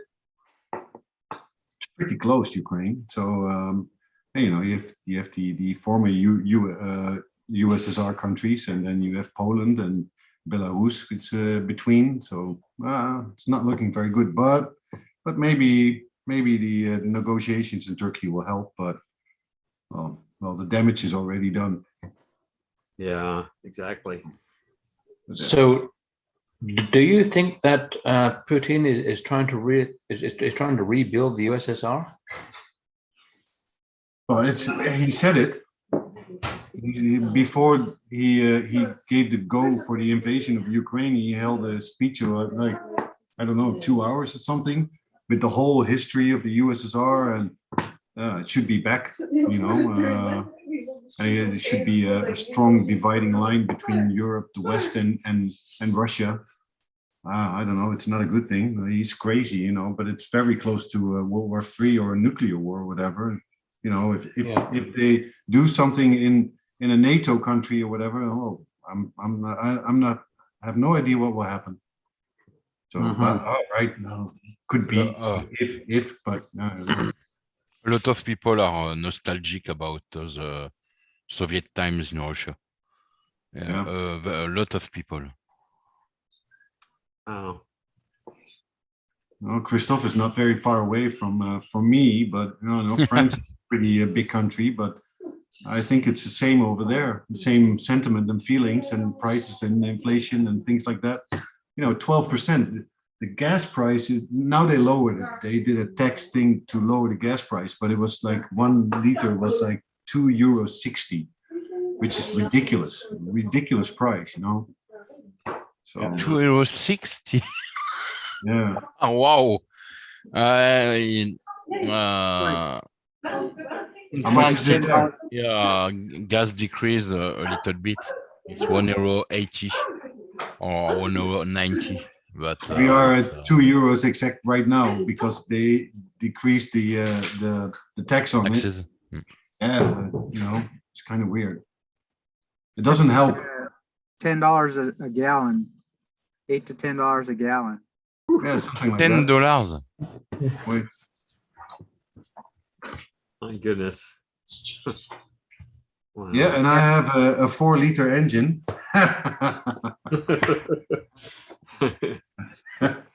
Wow. Tesla sounding good, huh? Oh, Yeah. But you know, all the if you go to the supermarket right now, there's no more sunflower oil. It's all empty. There's no more. It's gone. The prices of bread are going up. Everything is going up. Like in 3 weeks, it's like 12% increase. So that's kind of weird. Indro, more importantly though, do you still have Stroop waffles? Yep, we do. Okay, then everything is okay. Coke waffles. Stroop waffles. Yeah, I do enjoy a good Stroop waffle. Yeah, me too. It's good. Well, everything is going well. Yeah. You know. Yeah. Okay. And at least you can come back to your typewriters, you know? Yeah, I found another one. So yeah, it's still going. Yeah, of course. I think this one was from a collector because there was this. He marked it, you know, with the serial number and the type and the year and things like that. So. Oh yeah, definitely. So it must be a collector. Yeah. So yeah, it's pretty good. That bodes well for the condition, definitely. Yeah. Well, like you said, you just had to clean it, right? Yeah. Yeah, it's pretty good. Excellent. I like the military look of those. Yeah. The green ones. I have a Patria, which is darker green, but it's really that military color. Yeah. Which is good right now in Europe. Yeah. It's very gut wrenching, you know, even from here in the US, it's very, very gut wrenching for well, I know most of us, but for sure I can speak for me. It really hurts to see what's going on over there and think about the people in Ukraine and how an idiot leader who is full of himself and doing horrible things, murder. It's just, it amounts to murder. And I think they ought to arrest him and do whatever they do to people like that they should arrest. It's just. Well, the thing is, today was particularly bad. They because they're retrieving, and they found in one village today more than 300 people, just civilians, just everywhere on the streets. They all been executed, and they never get punished for it, I guess, because it's about 4 years ago, I think 3-4 years ago, they shot this Dutch plane out of the sky above Ukraine. It was a Russian Buk missile. So we had 300 Dutch people died, and there's a trial going, and they know Bellingcat found out who they were and who gave the order, and everything is crystal clear, but they're in Russia, so they will never get punished. Nothing will happen. Just 300 people on the way to Thailand or whatever for a holiday. Oh, that's right. 4 years ago. Yeah, I remember that. I think I was in Germany then. It's ridiculous. You know, they will never get punished for it. It's 300 innocent people on the way to a holiday, and they died. And people in Crimea too. Just yeah. I think some social change will happen. I really do. This is just so earth-shatteringly wrong in 2022. So I think some social change will happen at some level, at least in Russia. But some accountability has to happen. This is it's ridiculously it's wrong. It's murder. It's wrong. So. It is. It is.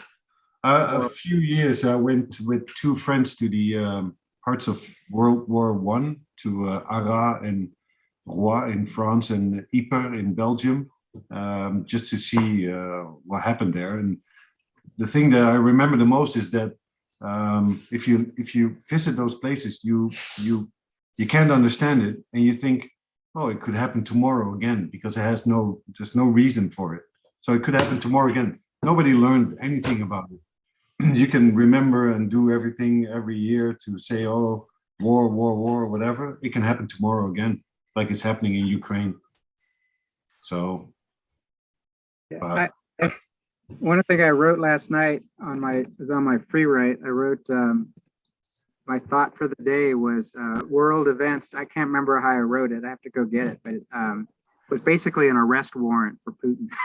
And I wrote for the charges of, and I listed them all. And it's just it's so ridiculous. I can't fathom the reality of it. It's somebody get away with that. It's.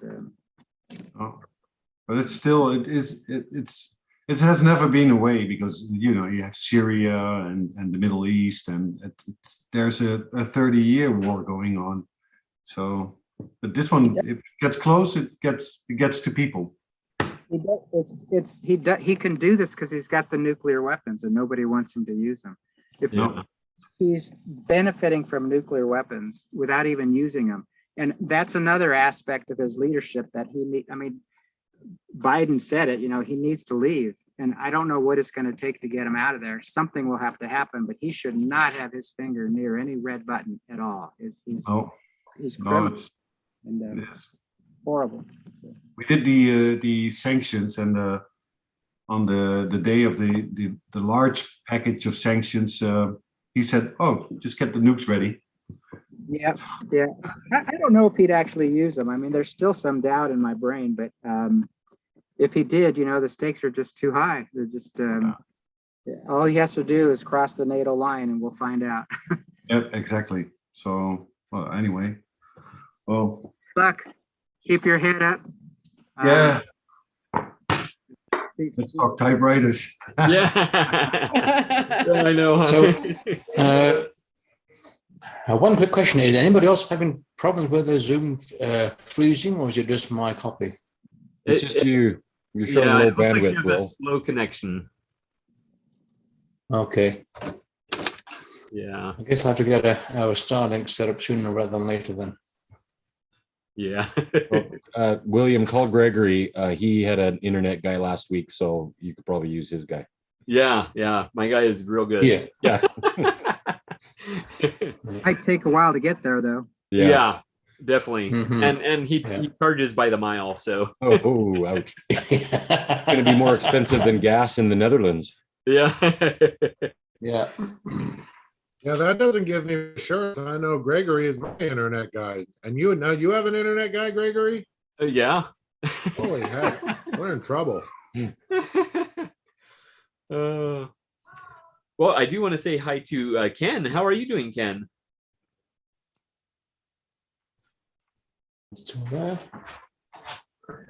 Doing well. Just Excellent. I keep trying to like the Hermes 3000, and I'm always going back to the Smith 5A, the Sterling. I like the looks of the Hermes, but it's just the Smith Corona is just so much more consistent for some reason. I don't know. Maybe I just need to get it fixed. But that and the Hermes Rocket are my two main. The Hermes Rocket I always keep in the car or the library or wherever. Well, outside there's an outside room or a balcony type thing, office. So, but yeah, the only thing I found on the A5, I mean, every typewriter I have has some issue. It's like somebody, I don't know, it's Joe Van Cleve, somebody's talking about how everything, since they're mechanical, they all have their idiosyncrasies. But this one, when I put the ribbon on red, the ribbon stays up, so you can't see what you're typing. So that's a small thing. I can live with that for now until I get my schoolwork done. Anyway, I've got a whole line of typewriters I need to work on once I get done with my with school. But okay, Ken, as far as the ribbon vibrating not going back down again, there is a small spring on the right-hand side of the machine under the main cover. You're talking about the Hermes? Are you talking about the Hermes? yeah, no, the Smith Corona on this one. Okay, different system then, because the Hermes have a problem with the small spring breaking, which pulls the ribbon vibrating back down again. Oh. So now the Hermes. I think the Hermes is probably my fault. It's probably my typing technique. I'm not, because it skips every once in a while. It'll skip, leave a blank space or whatever. But so it's probably just especially after the letter A. Yeah, it is. It's after the letter after A. What's your drawband tension? Drawband tension should be about a 2 pounds force on your carriage, with the carriage release held in with an elastic band. Okay. On your Hermes. Okay. I'll have to look at that. Yeah, you're right. In about the mid position. Okay. All right. We'll check that out. Is it possible to over tighten a spring? Absolutely, yes. A main spring. Yeah. Because if you over tighten it, then you have too much force on the escapement. So sometimes the escapement moves faster than it can reset. And it could break even the escapement if it's too tight. Yeah. Okay. And another trick that I use is to use my left ring finger for the Q, the A, and the Z, as opposed to my left pinky. For the what? When I'm typing on most typewriters, I found that my left pinky doesn't have enough strength to make the letter type properly without skipping a space after it. So I use my left ring finger. Okay. For the Q, the A, and the Z, it has a little more strength in it. So where's the tensioning on that? That you said you had to adjust it? Is that okay? First off, you have to measure it. okay? With a very fine spring balance, or a fish scale that goes up to about 5 pounds. Okay. And then then the actual spring tension, I forget exactly how you adjust that. It's been a while since I looked at one. Bob Marsh will probably know a bit more about it than I would. Yeah. It's all right. I'll have to look it up, pull some YouTube videos or something. I just I like the feel of it. It just seems solid compared to yeah. Just I think that really is a big theme. That kind of goes back to what I was thinking of earlier. Like, it's okay to really play with that. If you have a machine that you have to hold the body here and then throw the left return, it's not very comfortable, and it's not going to do very well. And what does it take to get that right? I really enjoy specializing and stuff like that. And it depends on how the person types. I work very hard to have the person type in front of me when they bring their machines in, just so I can see how they type, which is no different than when I set up guitars. I can play guitar for me. And if they said, I don't want to play guitar in front of you, or if they say, I don't want to type in front of you, well, then I know I can keep it a little soft and a little generic, and that's okay. But no, I think that really is a big theme. Sometimes there's a knuckle, sometimes there's a screw holding the knuckle. You got to undo the screw, but then keep tension on it. Otherwise, the whole thing blew. The whole mainspring blows or something. Yeah, they're all different. So, but that really goes back to setting up a typewriter for the user, because I've got customers who just beat the heck out of their machines, and then they do weird stuff like only use their left thumb for a space bar, or things like, and you gotta set the machine up to that. So that really goes back into setting up the machine, which isn't really a term we use. I guess we use it in guitars all the time, setting up the guitar. I don't know, William, what would you call that? Setting a machine to its user? I mean,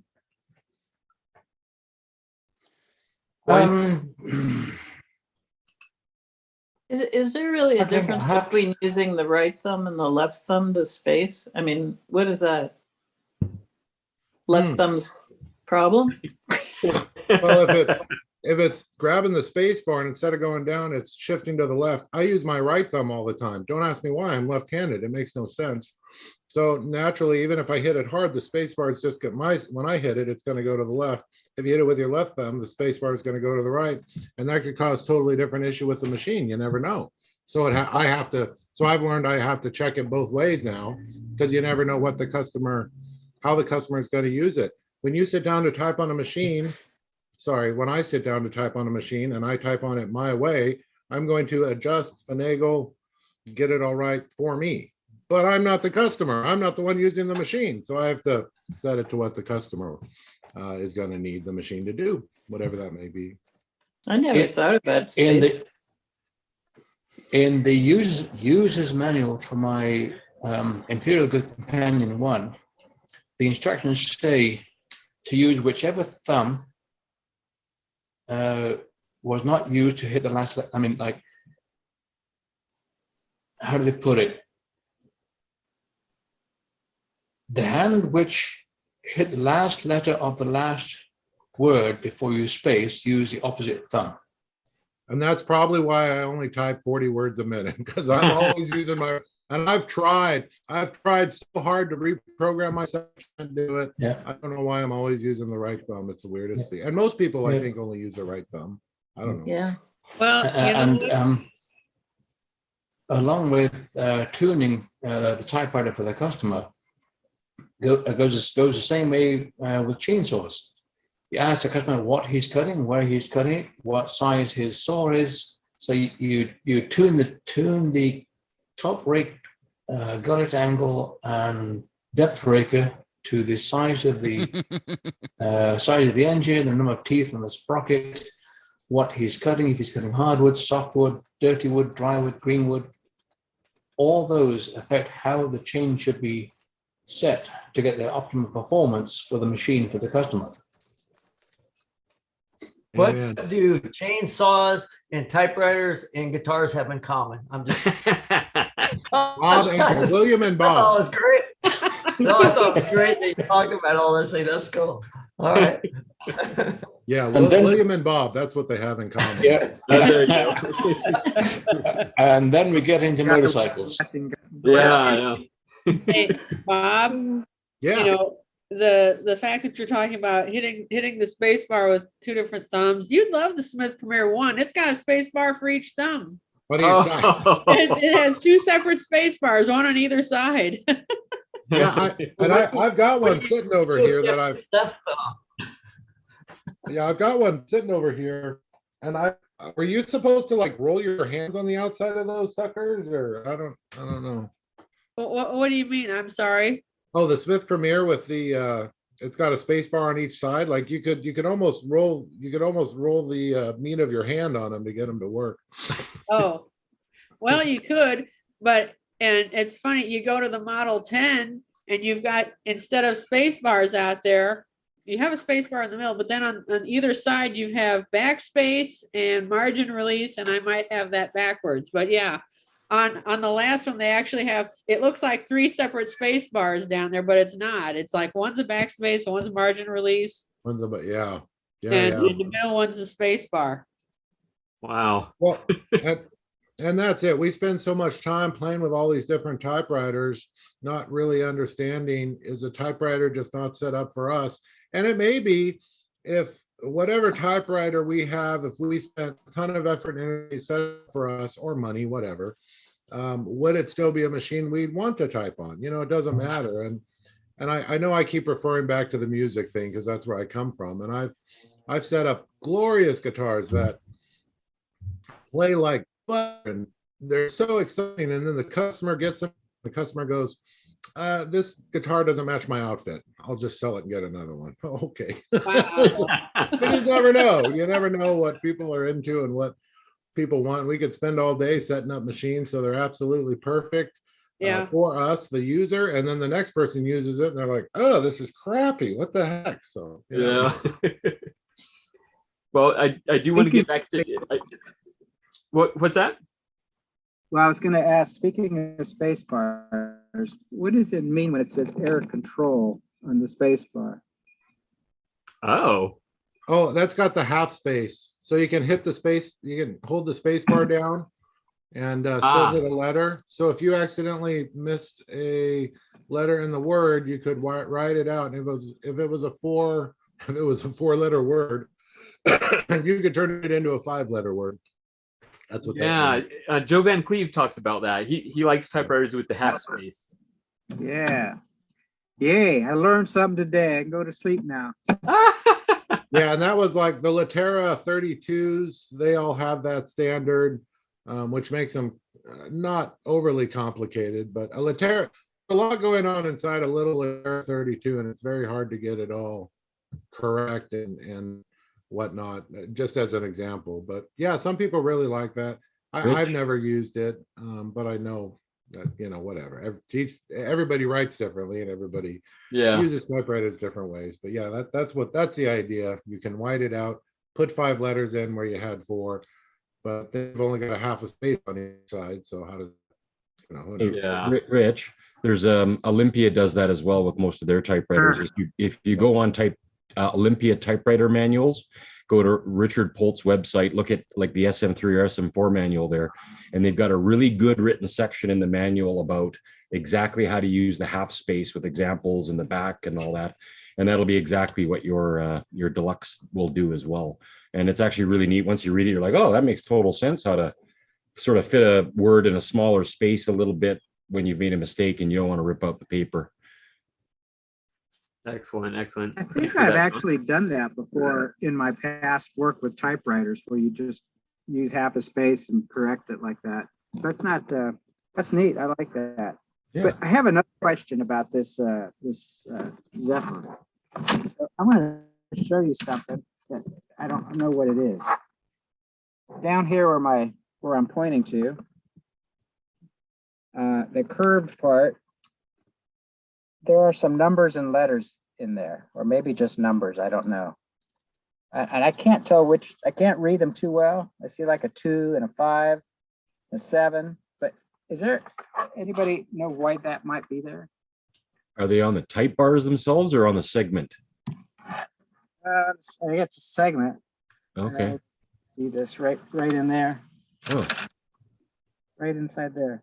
oh, I don't know. Are they etched by hand or are they stamped? I can't really tell. This I can done by hand. It looks like a social security number. But this, I can't tell whether that's I think it's stamped, but I don't know. It's almost perfect, but not quite. So maybe it's stamped or I've never seen numbers there. Like maybe that's a 5. Now, are those actual numbers or are those just imprints where the type bar stops hit the ring to stop the type bars from smacking the cylinder too hard? Well, so there are those marks too, but there aren't enough. I don't think that would create number looking characters with our indentations. Yeah. Right now, your visual is pretty poor on my end. Oh, I know what it is. I know exactly what it is. A CIA guy had that typewriter, and it was to decipher code. That was a special typewriter just for deciphering code. I was guessing it was somebody leaving their phone number for the typewriter technician back in the day. Hey, I think I'll call him. Yeah, there you go. Who answers? 8675309. Yep, that's it. No. For a good time, call 867-5309. Yeah, hi, Jenny. Yeah, exactly. Yeah, no, I think William's right. Somebody just put it in there as a, I couldn't imagine stamping on that though, because you're really working on the bearing frame there. So, yeah, that's bizarre. A strange one. Yeah, something unique in print, that's for sure. Yeah. Well, I can definitely see shapes. So it's not like just little scars from. Yeah. If you check the corresponding stops on the type bars, take a very close look at them. Are they perfectly flat, or do they have some irregularities to them, or is it just pure a coincidence? Yeah. So when I depress them all the way, there's clearly marks where it doesn't hit. So like if there's a 5 shape, okay, in between. But so interesting. Like the middle of the 5, but it does look like there's a 5 there. So it looks like somebody's put numbers in there for some reason. There's a 4. I don't know, or maybe it's just like when you look at clouds, you see what you want to see. Yeah.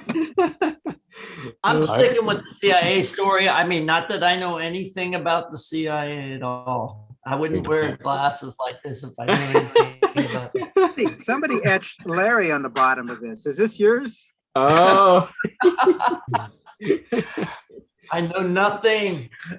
That's the guy that's obviously in some kind of witness relocation plan right now. It's those glasses. Nobody knows who he is. These are emoji cons. These aren't real. You can do that. There's a button on your screen that you push, and you can get all kinds of fancy things. I just put these on. Oh wow! You never tried it. Excellent. No, I don't think so. My grandson didn't believe me. I don't know if any of you guys believe me, but my 6-year-old grandson didn't believe me. He's like, nah, Grandpa. That's funny. Well, I do want to get back to Ken. Was there anything else new in your world, Ken? Oh, well, not a good story. I'm probably going to get banned from Type Pals, but my Terra, in recognition of the Godfather 50-year anniversary, I was using that too much, and I had it in the case, and I didn't zip it up. So when I pulled the case off the Terra, no. It works, but something with the frame, so it tilts a little. Not much, but the caps is higher than the rest of either that or the lowercase is lower than it should be. So somewhere I got a Joe Van Cleve video, but he's talking, I think, on Coronas. I need to find one on Terra because it doesn't, like somebody said a few minutes ago, Terras do things different. So I need to figure out how to get the caps and the normal back. The on feet and motion adjustments. Right, but On everything motion, yep. it's just it doesn't sit straight anymore. So that's I have horrible. to take it apart and see if there's a laser alignment place to where I can get the frame. Basically, total rebuild. I think. I mean, it could be worse, you know. Oh yeah, all the parts are there. Yeah. Horse head could have fell out of it. The what? A horse head. there you Horse go. head could have fallen out of it. Or cannoli or something, maybe. I don't, you never know.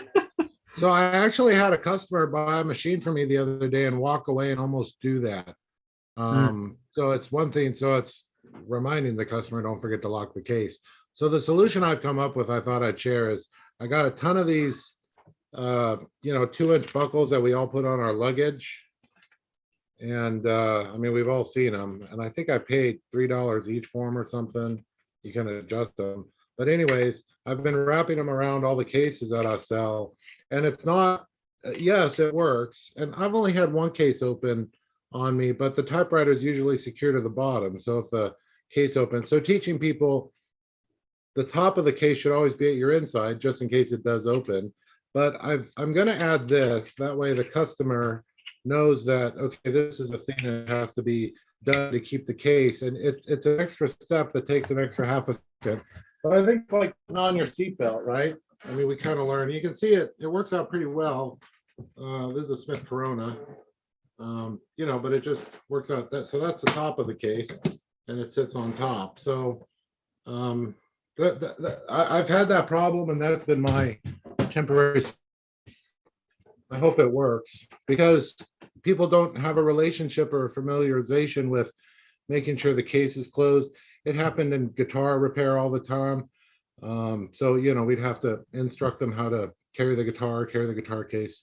I'm very sorry that happened to you, but it's not uncommon, because we don't think, or even better yet, I know Greg and I have been in a conversation and we're out of type in, and then I stop and realize I'm so busy talking to Gregory, I didn't lock my case, and I'm ready to pick it up and go. So it happens to all of us, right? So This is my temporary solution. I hope it works, and I hope it inspires customers who buy machines from me to not do what you've done, right? So we'll see how it works. We'll do it on my rocket for sure. I'll do that this afternoon. Thing is, it was on carpet, so that was one thing, and it was only about 2 feet, but that was enough to do it. It could have been worse, and I'll know how to rebuild a Latero by the time it's done. So there you go. Oh man! On a guitar, you pick it up with the lid toward you. So if the lid is open, it'll probably go against your leg, and you'll be like, oh, because the handle's on the main part of the guitar case. Yeah. So is that what you do, Bob? Yeah. You got to pick it up the right way. But I worry about the handles breaking even on my typewriters. Yeah, I did have one break on a 12-string guitar case of mine, I think when I was 12, but that was probably my fault for throwing it around. And the thing is, on the guitar cases, everyone puts the stickers on the top or the outside. So naturally, when they pick it up, they want to carry that to the outside. The problem is if the case opens, that's when so we'd have to do our very best to instruct them. We know it's not cool. We know this isn't how you see the rock stars doing it. Keep the lid to your leg. That way, if God forbid it does open, you got that extra half a second to catch it. And you're going to feel it on your leg really quick too. So yeah, just something we don't think about often, but stuff like this pops up, and it stinks. It stinks when a machine drops, man. It's the worst. And some of these guitars are not mine, but some of them are $10,000. So you don't want to pull them out of your. What happened again? Well, I mean, I'm not going to be able to show my stickers anymore. I'm going to have to carry it like this, so it doesn't. Oh. Some people might like the bagpipes breaking, but I gotta. At least keep the sticker side in. I mean, that's a plus side. Keep it in. Yeah. Keep it in. No need to advertise. Yeah. Just put stickers on both sides. Oh. I know, you're really, why not? I'm too old. I don't think I'll be able to travel that many places. Oh, All come right. on now, be positive. Just side up. Yeah. Right. This Well, side in, this side out. Yeah. Yeah, yeah. Well, I want to say hi to Lynn. How are you doing, Lynn? Well, hello. I guess I'm Hello. off mute. I didn't Yeah, realize- yeah. Yeah, well, I'm kind of in there with Indro and the others about world events. I've been thinking like, gee, in 2020, we were so glad it was over. And then 2021, we were so glad it was. I can hardly wait till 2023. What in the world could happen then? You know? My goodness. Like, geez. I never thought any year could be worse than the last, like 3 years running. But I don't want to know. I have a lot of connections to Russia, so it's very personal for me in a lot of ways. And you know, you just feel kind of helpless through the whole thing. I'm gonna say, just be thankful wherever you can that if whatever you can be thankful for yourself, because I mean, and for other people, but I mean, a lot of people don't have much to be thankful for, obviously. But when you look throughout history, we're just living in a time that is rough right now, but throughout history, there's been times just as rough for people. And if it happens to you, it's just as rough, even if it doesn't happen to anybody else. So, I mean, just be thankful is the thing I'm saying. It's really hard to listen to you with those glasses on, I gotta say. No, the hat makes up for it. We can listen Get to used to them after a while. I know he's saying these very serious things, and he has these flashing star glasses. I just I bought those glasses, and I bought the glass about a year ago, and I changed the batteries just a couple days ago so I could do an April Fool's thing just for fun. And like, what good are they if they just sit around the batteries get dead? You might as well put them on. Yeah, just don't say anything serious while you're wearing them. Yeah. I did an Elton John song originally with them. Yeah. The other thing with the dropped Latera, I've got a new general fix for typewriters. I call it the Etch-a-Sketch. You take, portables, you take it and you put it upside down, shake it, like an Etch-a-Sketch. A lot of times that works. It's remarkable, but don't spend a lot of money on repair until you've tried that. And then or the Fonzie kick. Yeah.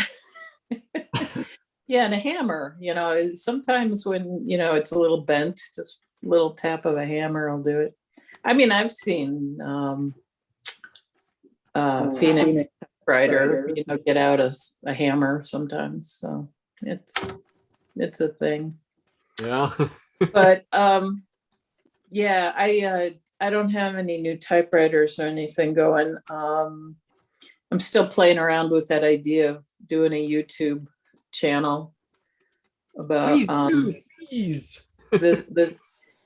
this typewriter broke, and then just talk about a broken typewriter. Yeah. And then all the geniuses will have fodder for their channels. They're like, oh, well, I saw that this was a problem and this is how you fix it. And so, I can give them ideas about what to put on their channels, because a lot of times I don't really know how to fix things. I mean, like, unless it responds to the Etch-a-Sketch idea. But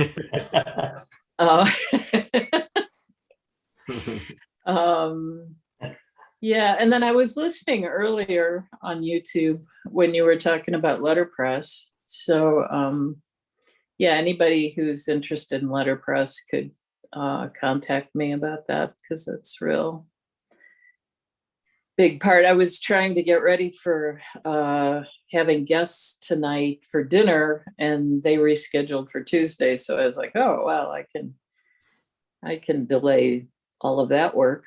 Do something fun. Yeah, do this instead. So that's sort of been my day. Okay. And maybe letterpress is something to do on the YouTube channel, because I personally am very, very fascinated by them. I would love to get one, but I really, really do not have the space. So yeah, that space is a problem. And it's a heavy sort of hobby. Typewriters are a little more practical that way. Yes. I'll have to tell that to my wife. Yeah, we're just gonna have to cruise down to Carson from time to time and play with theirs, Gregory. I'm telling you. Yeah, I would love to do that, actually. Yeah, museums usually will, charge a small fee for, if you've been trained on the equipment, then you can just use it hourly. Yeah. And then you've got, if it's like a museum, they've got all the type, wooden type and all sorts of lead type. Investing in all of that in your personal shop is really expensive and a barrier to what you can actually do. Yeah. Wow. Yeah, fun stuff. Yeah. Well, thank you for being here, Lynn. Yeah, it's been fun. Excellent. And Dan, how are you doing? Hi, I'm doing fine, thank you. Nice to see you all. Just one typewriter ahead. I bought a Groma Model N, Kermit Green. Yeah, so thank you very much. So I'm looking forward to checking it out. It's resting in the. I'm gonna pick it up from DHL or Schenker or whatever it is, but I will be doing that on Monday, so I'm gonna unpack it on Monday evening and try it out. I'm a big fan of the Groma Colibris. That's about the first. I bought a green Groma Colibri, one of the first typewriters I ever got, and I've really taken it to my heart. So and of course it ran flawlessly for 5 years. And then I did the cardinal sin. It was a little bit stucky, and I put oil in the segment, and now it's only gunked up. So I gonna do some heavy duty cleaning with the spirits and stuff like that, because I really miss it. But so this Model N is a great compliment. I would like to check it out. Yeah. Groma Model N is on the short list of my typewriters I still want to get. Cool. Yeah, I think they're beautiful. Yeah, I really like it, and all the details were great on it. So I'm, according to the pictures, I'm very glad to check it out. Actually, nice. Excellent. I see Sean is trying to tempt me with his blue Royal FP. Nice one. I think it was Kay Cleary who was saying a few weeks ago the easiest way she's found to clean out a segment is to take the mechanism out of the case, put a puppy pad under it, puppy pee pad under it, and then literally just flush the segment out with carburetor cleaner or brake cleaner. Okay. Yeah, we actually saw her do that one time on Typewriter Club Live. Mm-hmm. Yeah, cool. Do a general spray and then a spritz into each segment and operate that type bar a few times, spritz to both sides, and just keep doing it until you wash all the gunk and oil out, and then everything. Thank you. Usually, and use carb cleaner or brake cleaner because it evaporates fairly quickly. But it does have a pretty strong smell to it. Okay. Could I add? Make sure you wear safety glasses, and you also make sure you keep it off of paint and plastic just in case it melts stuff, because that's strong. Yeah, because if that stuff sprays in your eyes, boy, does it sting. Oh man. Are those flashing star glasses, or are those real flashing star glasses? Are they safety glasses? Oh, nice. One time, I guess. Yeah. If it hits the right area, if it hits around the edges. No lenses though, huh?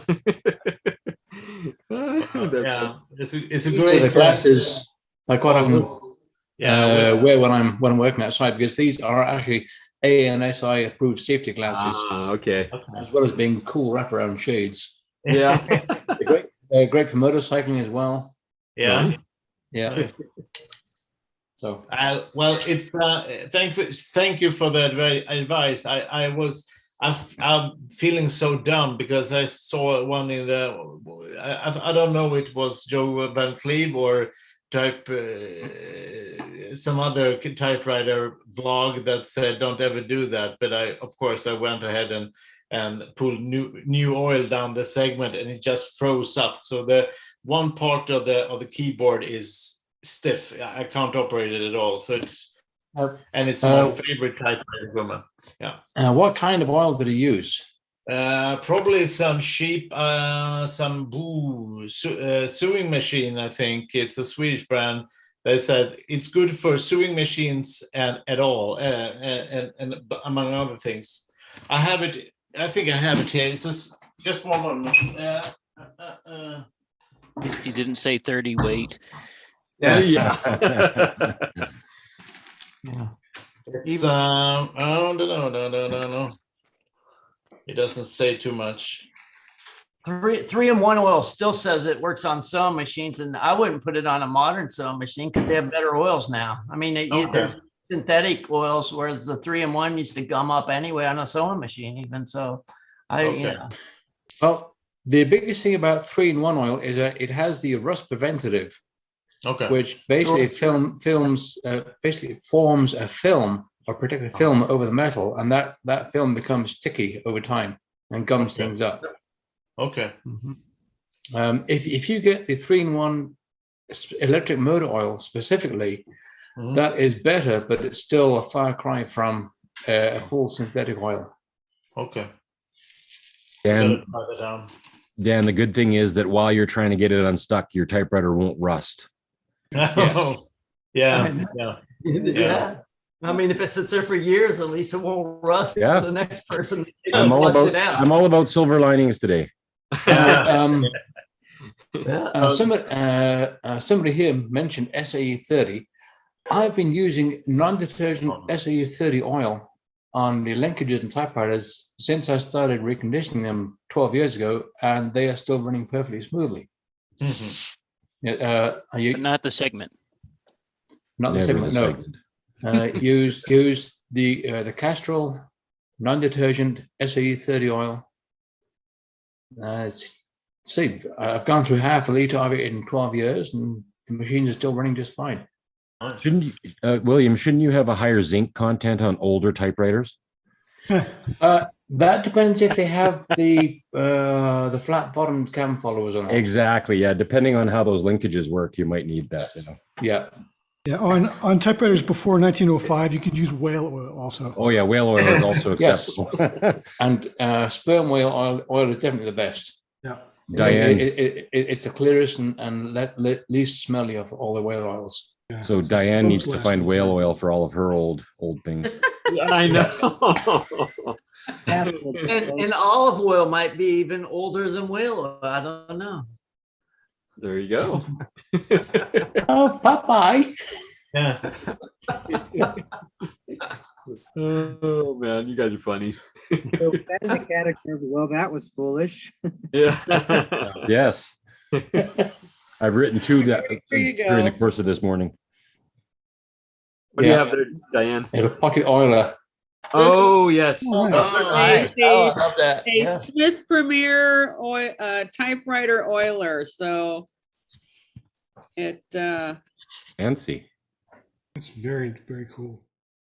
I thought that was for somebody that had a little drinking problem. Yeah, it's not out of control yet. Look at it, it's small.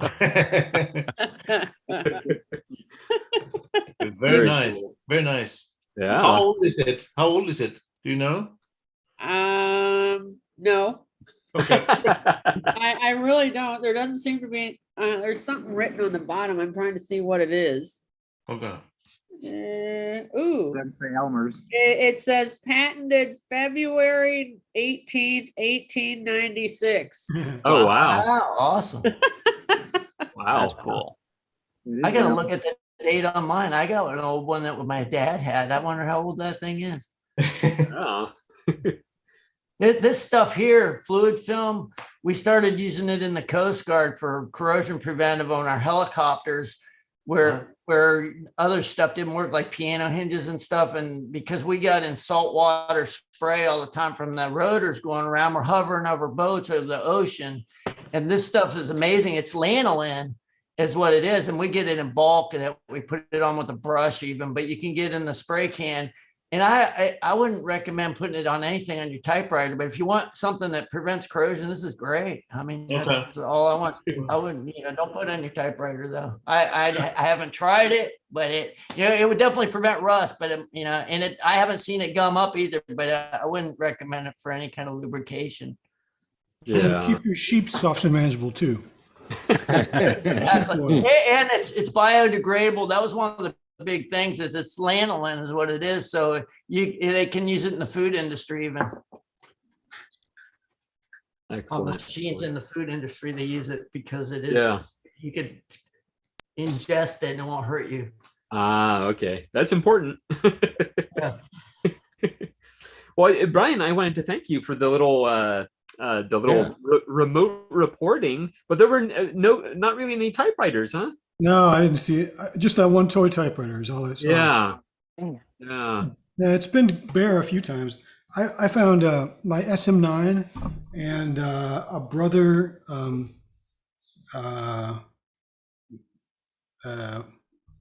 XL 747. And, oh yes. I can do the third one. And my Cold Steel. I found all those at that thrift store in the last couple of years, but I haven't seen anything in the last month or two. It's been dry as a bone.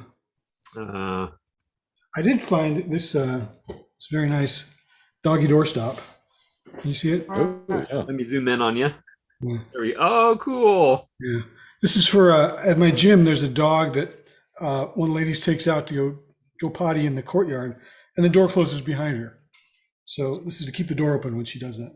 Ah, nice. Nothing to do with typewriters. Yeah. And that's okay. Wait a minute. Everything we say here has to do with typewriters. Don't you know that by now? We are, I'm not sure, maybe 25% maybe is where we're at. Well, I'll use this instead of my Underwood for keeping the door open when I need to. Yeah. Yeah, there you go. We can tie anything back at 6 degrees to separation to absolutely everything we talk about to a typewriter. We can link it all up. I guarantee you. Somebody typed it out somewhere. Yeah. Yeah, it all comes back to Kevin Bacon. So right, exactly. We all know Kevin Bacon some way. Oh man. Excellent. Well, we haven't really talked about the typing prompt. So I'm gonna go ahead and I did do it, believe it or not, I did it this time. So I do want to share it. Whip it out. First I'll show the typewriter. So this, oh yeah, my Hermes rocket, which was the surprise. I just bought it. I didn't even test it or anything. I just bought it and brought it home and started doing the typing test, and it turned out it was cursive, and I was like, wow.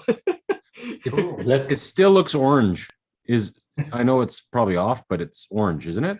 It's somewhere between red and orange. Yeah. So melon. It looks a little more orange on the screen than it actually is. It's a little more red leaning in person, but I like it. It's absolutely different from everything else I have. So this was a win-win-win typewriter. So yeah, so that's what I typed it on. And let me see if I can. Oh yeah, baby. Oh, pretty. Wow. Yeah. That's nice. Yeah. Now, do I understand that the Hermes is actually a rebadged Olivetti Letra 82? Wow, I have no idea. Okay. All right, so I shall read my typing prompt here. And as a reminder, the typing prompt was, well, that was foolish. It was our first line. Well, that was foolish. So And of course, this ties in with the recent April Fool's Day. So, oh, I hadn't heard of that. Yeah. Yeah. So, well, that was foolish. I was fooled not once, but twice, at least, on April Fool's Day. But that's not surprising. I'm almost always the foolee rather than the fooler. The first was by our own Bob Marshall of Typewriter Muse. He made a post in the Austin Typewriter Inc. group saying there was no money in fixing typewriters and that he had lost the joy. And he announced his new business, Electronics Muse. Okay, this should have been completely obvious, but it wasn't until hours later that I made the connection. You got me good, Bob. The second was Wasky Squirrel, one of my favorite fountain pen channels. He demonstrated using liquids other than ink in fountain pens. The giveaway should have been the fact that he selected his 4 most expensive pens, but I missed it and thought that he had actually put wine and a few other beverages in his fountain pens with shocking results. But perhaps to spare anyone from ruining their fountain pens, he fesses up at the end of the video. And this is why April Fool's Day is one of my least favorite holidays. All the tricksters come out of the woodwork and make me look like, well, a fool. So there you go. Good work, Gregory. That was smooth. Thank you. And since I'm big right now, I do want to show one pickup I made. I guess I should take it out. Well, I'll show you the packaging first. This was from Amazon. Ooh. Kokuyo Haranax press. So it's basically a stapleless stapler. So let me see if I can get it out real quick. Yes. So, and I have a few pieces of paper here. See, just ordinary paper. But this is the little press. So you're supposed to put the corner of the paper in there. Originally, I was doing it just on the top of the paper. You could actually do it kind of either way, but I'll do it the way it's intended, which is on the corner. So let's see here. So you just kind of slip it in there. It does kind of guide it into the proper location, and then you just press it. And what I like about this one is, and see, I don't like doing it on the corner because it always misses the corner a little bit. But a lot of these stapleless staplers, they like cut a hole and use those pieces of chads, we'll call them, and kind of interweave them together, and that holds it together. But this, this corner, it does, it might not focus. No. Yeah, it's not focusing. Oh, there we go. So it does a series of little slits in a row. Oh. And somehow that interweaves the sheets. And it's actually... Wow. It works. And then you can actually take a blunt object like a pen or something and rub it on there, and it releases them. So that's kind of cool. It's interesting, better for the environment too. Yes. But see, I find myself going on because we have a lot of talk of staplers in here. And there we go. We have a lot of talk of staplers in here, and I was thinking, well, I mean, sure, I could collect staplers, but that's like a huge category of products. So how could I focus? And so I decided, well, if I'm going to collect them, it's probably a small scale. I like the idea of doing stapleless staplers because as we were, what was it? Oh, last night they were showing a Hotchkiss stapler, which is like one of the lesser known brands of staplers, and they were showing that in the Type and Talk. I was I was being nosy, and and so I put up the Amazon listing for a Hotchkiss staplers book, because in the podcast of Ask Theodore Monk, he mentions the author. I forget the author's name now, but he has 3 books about staplers, and so he's hoping that these are going to encourage the stapler collecting hobby. But yeah, so I figured my niche is just going to be the stapleless staplers, because like with the Hotchkiss, I think I think William mentioned that the staples might not be available any longer, so you might have a stapler that you can't really use, but you won't run into that problem with a stapleless stapler. So anyway. So Gregory. Yes. There's actually a Facebook group called the American Stationer. That's the one that Ted Monk is on.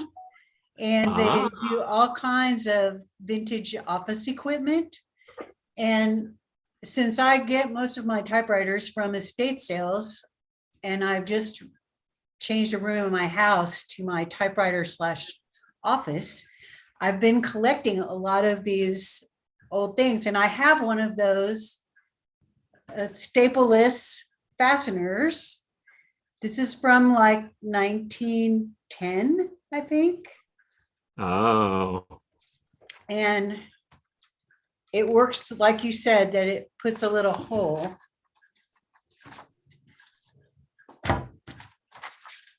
Like this. Yes. And folds it over. Yeah. And that's what secures the paper. Okay. Together. Yeah. But it's a real small little Facebook group, but it is a lot of fun. And they do post funny things, office supplies and everything. But I found this at an estate sale, just sitting on the shelf, not even realizing what it was. I thought it was a regular stapler. And then I brought it home and realized it wasn't. So there you go. That's cool. Very cool. Yeah. Very cool. Yes. Gregory, I bought this one back in the 1980s. It has the same system as yours, makes the line of little notches. Yeah. That interlock, and it's an Eagle brand. Oh, okay. And this particular one, was made in Hong Kong, while Hong Kong was still a British colony. Yeah. And so I use it a few times. It's not as secure as a stapler. Oh yeah. And then Diane has something. Oh, let's see. Oh, here we go. Let's see. There we go. Oh, there's a classic. I like that one. Yeah. Man, El Kabong. Yeah. Look at that thing. Yeah, you really got to smack the hell out of that one, but that's great. What? You really got to smack the hell out of that one to get it stable, don't you? I don't know. I can't even open it. It looks kind of rusty. I don't WD-40. Need some lanolin. No, I don't really know how to get it open. Yeah. Wow, that's crazy. That's the Hotchkiss, right? Yes, it is. It's a #1. Wow. It's beautiful. It really is, man. Just put it on your shelf and it's perfect. Yeah, I was gonna say I don't really have I don't have a way to clean it or anything like that. So yeah, that's kind of what it is. It's a shelf queen.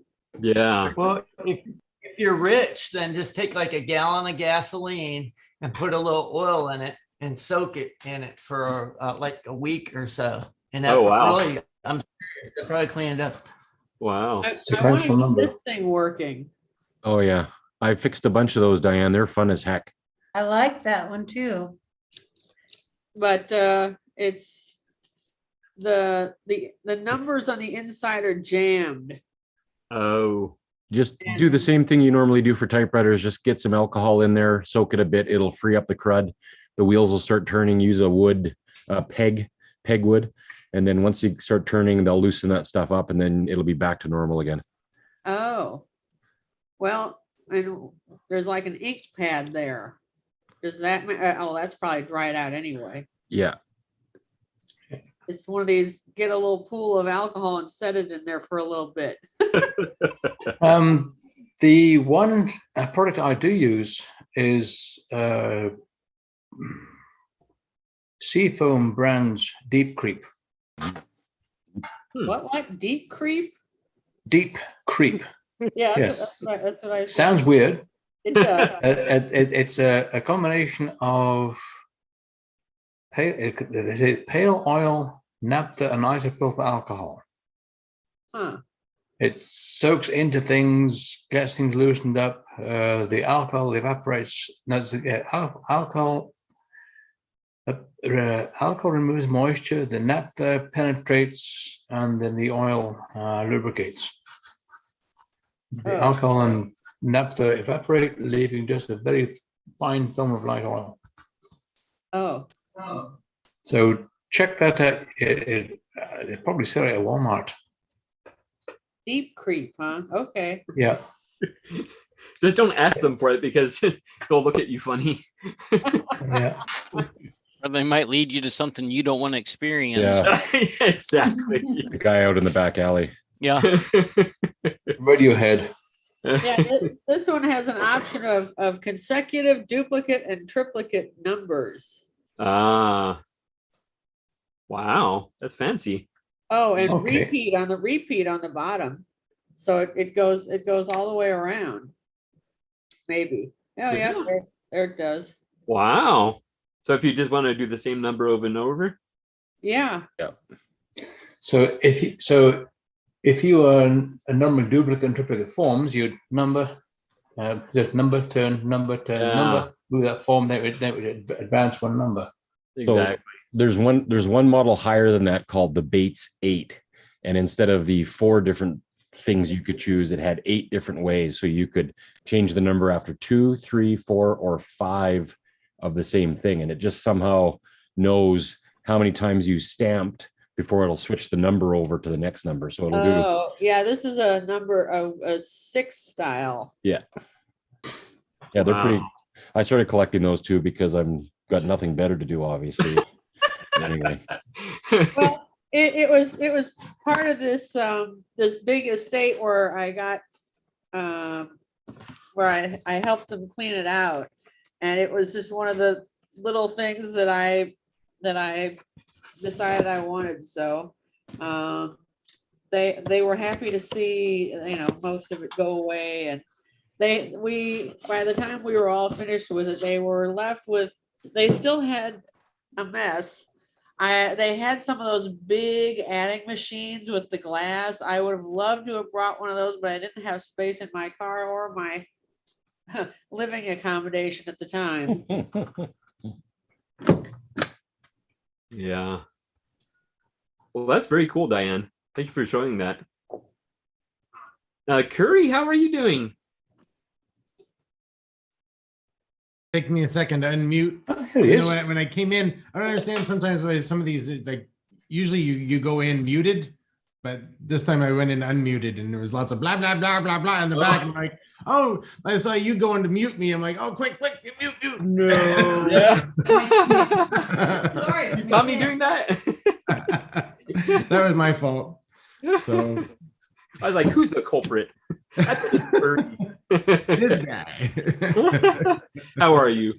Good. Excellent. Yes, yeah, another busy week. I joined late because we went and did one of our antique mall, cool. our usual ones that we stop at. So yeah, managed to find one machine early on. Most of you will recognize that, you know. Brother.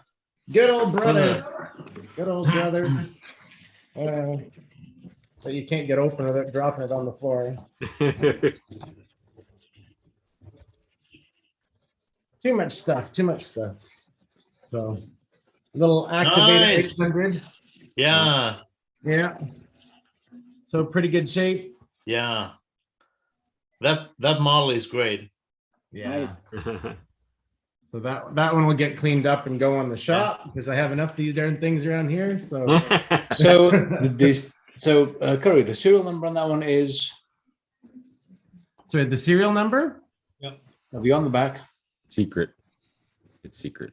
It's secret, yeah. Serial number H8. Okay, so that'd be a 78. Yeah, H83573490. Okay, so the first digit is the last digit of the year, so that'd be in the 8th year of that decade. And by the design, I'd say probably 78. Yeah. And the H is the month. A, B, C, D, E, F, G, H. That's August. Okay, yep. August 78. Okay. Cool. Yeah. If it had the zippered case, it'd be 68. Ah. Oh, yes. Yeah. Excellent. Yeah. I got a good one. So lots of fun, but that was the only one that I brought home. But Becky brought home quite a bit of glass, so Yeah. she's just going through and sorting it out at the moment. But Nice. yeah. I don't know where my sorry, blue. Either from France. this Another is chicken. Turn the other way around. Yeah, There you go. This was actually a good find for me. There you go.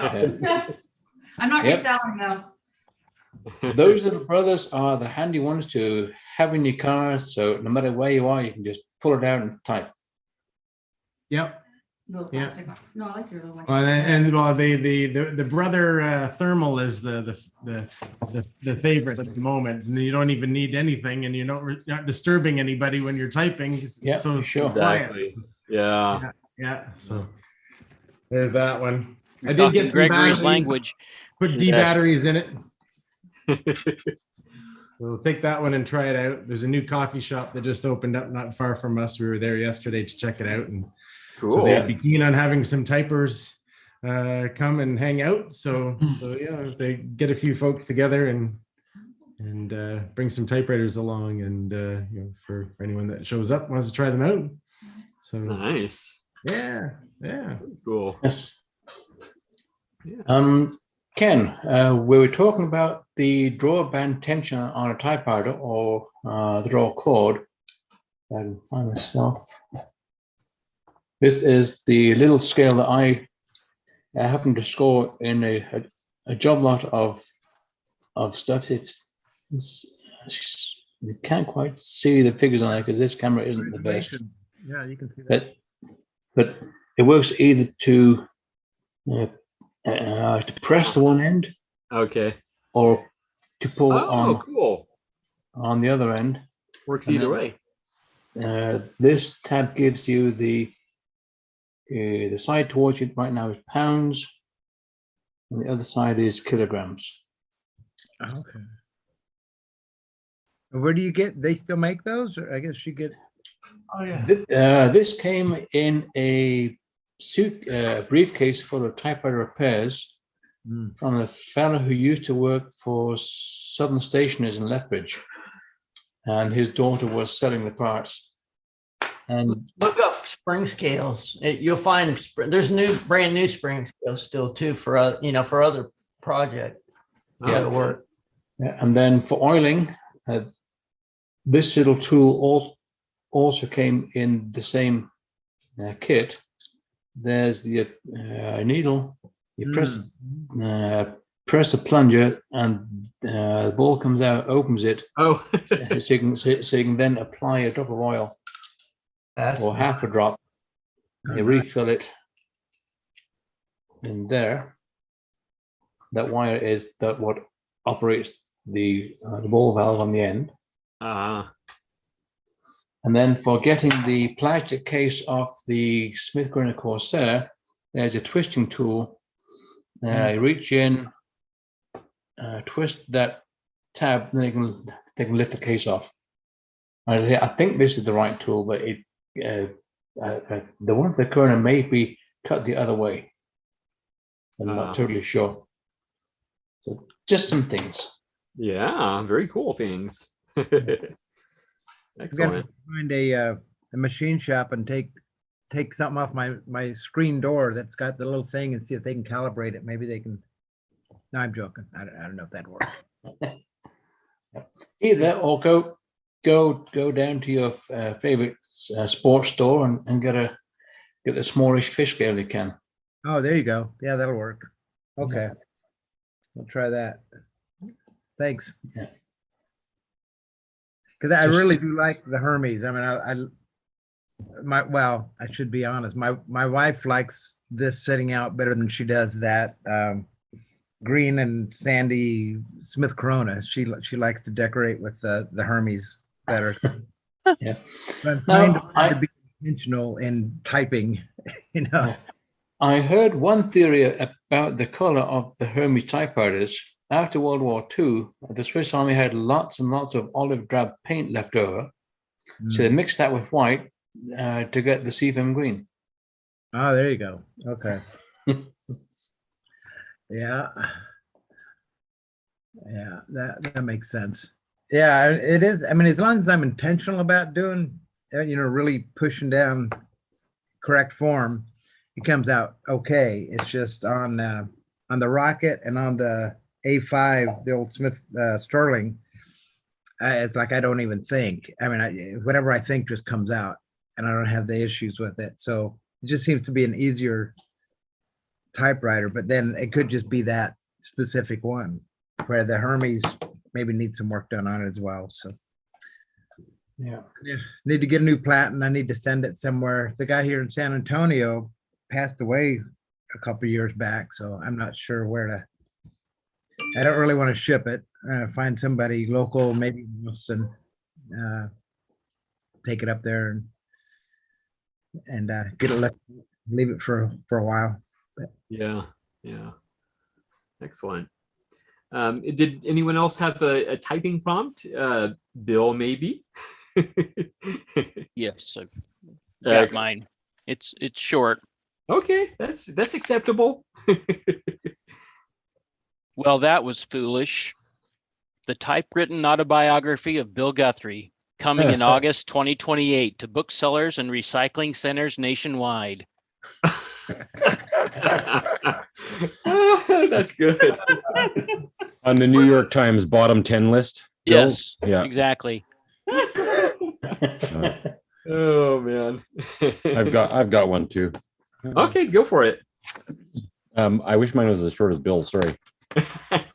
I was 12, standing at God's window, placed high up in the Drakensberg Mountains, overlooking awe-inspiring valleys and mountains that stretch for miles down into lush green forest. Truly one of the great sights of the world. We had been roused by the teachers very early to get here on the bus. Someone wanted us to enjoy the heavenly magnificence of the location as the sun rose over the imposing edifices around us. We got a boxed breakfast, cold sandwich with some undistinguishable pressed meat and soggy, an orange and apple, a granola bar with a hard-boiled egg. For a 12-year-old, this wasn't a breakfast worthy of respect. We lurched from the bus half asleep and made the 200-meter walk from the bus parking lot to the platform at God's window. Cut into the rock, and with a short railing preventing someone from falling off the sheer cliff face down 900 meters, the platform faced down the valley, but also allowed you to sort of see across the valley to the other side of the mountain. As a Canadian in a foreign land and somebody who was a bit of a shit disturber, I decided that the best thing to do was to take that hard-boiled egg and chuck it and see if I could hit the other side of God's window. I did it, and all my schoolmates were aghast, but soon joined in. Before you know it, the entire class was chucking their hard-boiled eggs across God's window to see if they could hit the other side. Feeling accomplished and, like the morning was worth it, I went back to the bus and sat there. Our pipe-smoking teacher got on the bus, and in his deep tone, he said, "Someone was throwing eggs off God's window. I want to know who it was." But he stared straight at me. I looked around, got up, went to the front to accept my punishment. And in South Africa, where this story took place, they give you what are called jacks, or 3 of the best. So I turned around facing all my classmates, got 3 very heavy-handed spankings from the teacher with a large wooden board with holes cut in it so it wouldn't stop the air from hitting your butt.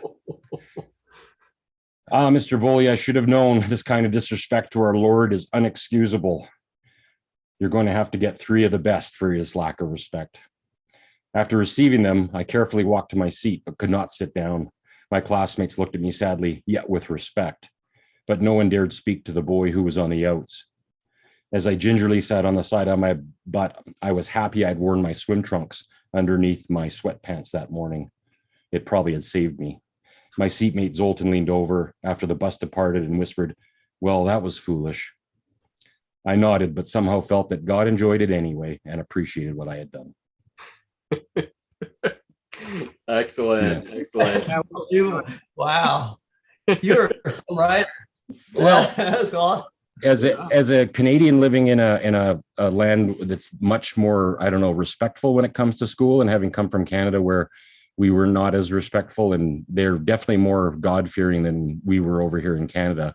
So a place like God's Window was a very special place for them. So some stupid Canadian coming over and chucking a hard-boiled egg was like blasphemy, and just shocked.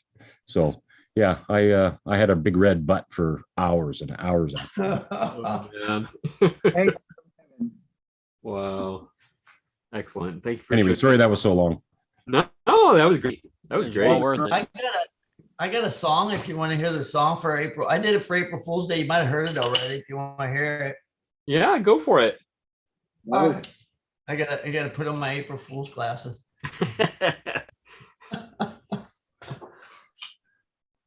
I've never tried it sitting down, so I got a good excuse if it really it's terrible. And I don't know how the sound's going to be on this computer. I was trying to work with that sound setting on here. Hopefully it sounds good.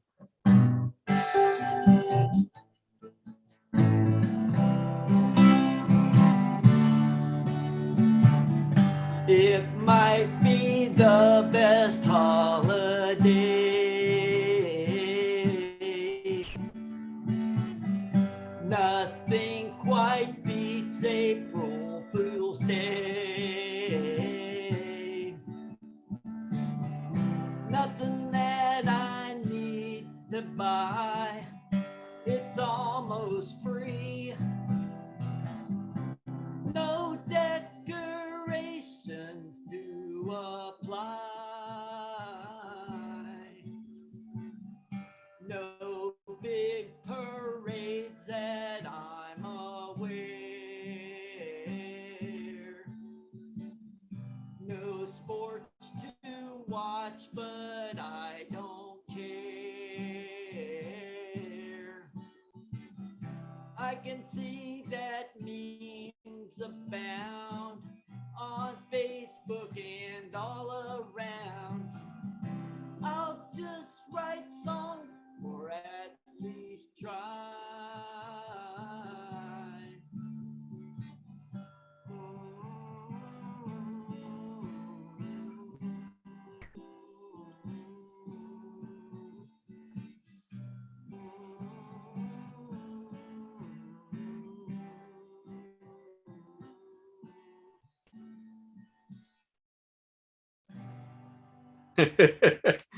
Excellent, excellent. I was wondering if it came through all right. Well, Zoom naturally lowered your volume. Yeah. The longer it went on, the lower your volume got. So. Larry, it was like somebody at Zoom was like slowly turning down the volume as you were singing. I don't blame. They do that for me anyway, and even the sound guy does that for me. Wow. And your volume is still kind of low too. So I think the Zoom software made some kind of adjustment to you. That's weird. I thought there was some kind of. Oh, it says original sound. Oh, there's a thing now. It's on. Wow. So there's a. See, I set a setting and it said make it on screen setting, and I couldn't see it on the screen, and now I see it on the screen. Isn't that wonderful? Anyway, could you hear the words halfway decent? That was the whole point. It might be the best holiday. Nothing quite beats April Fool's Day. Nothing Yeah. apply. It's almost free. No decorations to apply. No big parades that I'm aware. No sports to watch, but I don't care. Kind of like. Now your volume is still pretty low, so I don't know if you want to like try turning off your mic and turn it back on or something. Okay. Yeah. I'll have to figure that We could just barely hear you. Yeah. Sound preferences. There's sound preferences. The light. It was a really good song, though. Yes, it was. It was. And not just because the volume kept going down. Yeah. Everybody kept leaning in closer and closer to like what is he singing? Limbo. Oh, yeah, that was good though. Definitely. Now we can't hear him at all. Oh, Oh, How about that? Can you hear me? a little bit. no, a little bit, but not much. Weird. Yeah. Because it's Little Larry. little Larry soft voice. Oh, poor Larry. Oh, Sign language, I think we're going to have to. yeah, yeah. Oh, did anyone else have the typing prompt as we're nearing the end? I did it just now. All right. Go for it. Extra, read all about it. Previously unknown, Smith premieres 7 and 8 typewriter models found in local attic. Well, that was foolish. No such models exist. Get in. Excellent. Oh, that's good. That's good. Got another short but sweet one. Yeah, go for it. And Go for it. Some of the folks in the group may have heard or seen this one before already on the Facebook group, but so my wife said, honey, there's an Olivetti for sale on Facebook Marketplace, not far from our friend's house. She's already objecting. No, don't tell the story. I'll get them to pick it up. Not my fault. Transfer them the $50. Ooh, Olivetti sounds good to me. And then 3 weeks later, visiting our friends. Oh, what a nice plastic case. Looks blemish free to me. Here's the nice plastic case. So I'll illustrate as I'm doing this. I'll lift the case away. Oh, a letter at 12. And then, the next thing, oh no, a ribbon cartridge. Well, that was foolish. It looks nice. All I saw was these. Except for this stupid I did not thing. see that. I would have clued in. Curry, I have a source for those. A guy from when I posted mine, because I was so disappointed I did the same thing, but it had a cartridge. A guy from Italy DM'd me and said, for 80 euros, he can get you one. 80 euros. Did you tell him go sell crazy someplace else? I just deleted the text and said, never mind. Isn't that like $200 Canadian? Yeah, well, it's like 600,000 Canadian pesos for sure. Yeah. It's expensive. Not enough for a typewriter like that. No, but it's pretty. It is beautiful. It's typewriter. It's shapely. It actually doesn't type half bad. And in her book, it did say cartridge, and I missed the word cartridge. So, well, live and learn. So what does that machine need? It's a very special Olivetti cartridge that clips on the side and the ribbon sort of comes out and then comes back in. So I don't know if Curry can pull it off. Like that. Yeah. And then it just all winds in here. And actually, if you look close, we probably can't see it, but the ribbon that's coming out of it's like all wavy and everything. It's all jaggy. That and looks big. identical to the end of the Smith Corona sideload cartridge. The Corona-matic. Yeah, Corona-matic. Yeah.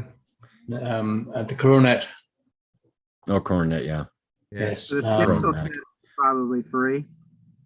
Sorry? As you see there. Could a person rehydrate that?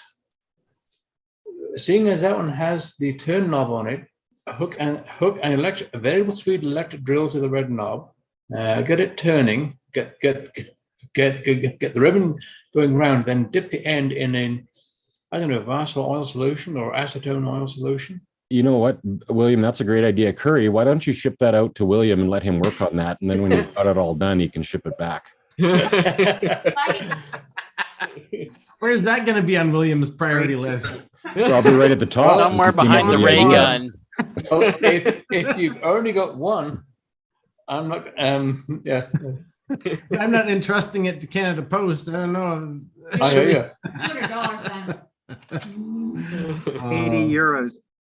Oh man, you guys are funny. Something to be said for those thermal typewriters that don't need a ribbon, eh? Exactly. You don't have to worry about that problem. Exactly. Yeah. Yeah. The biggest problem, I was thinking of, like, if you can get a printer cartridge from a Roland dot matrix, pop that open, take the ribbon out of that, but then the issue is going to be threading it around the hairpin bend at the end. Too much work for that typewriter. Oh yeah, getting it through that at the end, yeah, it's a trick. Oh, for sure. I thought it was sealed. Okay, you just it's open. If you can get that open, pry it open. Just pry this apart. Yeah. This I can this will come apart. I haven't taken it apart yet. Yeah. It'll all go spraying everywhere, I'm sure. Well, I know it shouldn't. If it just winds through like an 8-track cassette. Yeah. I say, well, it doesn't go through like a cassette. It goes in here and it goes like back and like all just bunches up. Yes. Like an 8-track. Oh, as yeah. opposed to it's a continuous loop. Yeah. So that's what I was thinking. If you can find a cartridge like from a Roland dot matrix or something like that. Yeah. If the ribbon is the same width, pop that open. And figure out how to splice the end together. No, you wouldn't need to. You No? wouldn't need to. It's a continuous loop. It'll fit. Except this It thing will is so fit. tiny. Like I think if you got like a printer cartridge ribbon, it probably wouldn't all fit in here. This thing's teeny weeny. Yeah. Okay. Hand tough. Handcuff. Yeah, like the one Diane is showing is much larger. Much larger. And that's not a continuous. The one Diane, can you hear me? You can't hear me. Yeah, you're better. You're normal now, Larry. Oh wow, I messed around enough, I guess. So I don't see the green outline on my picture. That's what I was wondering. The one Diane has isn't a continuous loop. It just bunches all up in there as you use it, and then it's done. But it doesn't matter because it's a carbon ribbon anyway, so you're not going to get any more use out of it anyway. Yeah, this is the Smith Corona, the Corona-Matic. It doesn't have the actual brand on it here because I got it from the local repair shop. They sell them, and but yeah, I actually have a correction one of these. So there's like one that has basically correction tape in it. You gotta swap out the whole ribbon if you make a mistake. The whole thing out, put the correct ribbon in, hit the button, then swap it out, put it back in again. Yeah, yeah, because all you gotta do is pop it in there, and then press the button, and presto, it comes right back out again. This Like is an the type. 8-track. What? Like an 8-track. It's as big as an 8-track, it looks like, too. I know. Yeah, I don't think I want to test it on my 8-track out in the garage. Probably not. It wouldn't be a good idea. Yeah. No, this is the typewriter that I did my typing class on back in high school. Oh. My typing practice, I should say. I shouldn't say my class because I did it at the local junior college, and Mom had this in her basement because she used it. And so it's one of these things that it kind of falls into the realm of the Royal FP and the Remington 17 that were rescued before the flood. And in 2015, when I say flood, in their basement, I can't keep anything shut. Anyway. It's because you're on camera. No, it's because this case is really a piece of crap anymore. So I have a few Curry. cases like that. I'm trying to do it on my lap. That's the problem. Yeah. That's the size of a printer cartridge from a Roland. Oh yes, those look familiar. Yeah, yeah. Yeah, and that's the width of the ribbon. Yeah, it's a continuous loop. It even says Here's the inside of a Chronomatic cartridge. That's what the ribbon looks like inside of it. Can you see that? Wow. Spaghetti junction. Yeah. Goodness. That's what it does inside. Yeah. Yep. I've had one of these apart before, and literally it's all scrambled up inside there. Yeah. Yeah, you can get actually you can get 12 of them on Amazon for about $18 if they fit. Oh.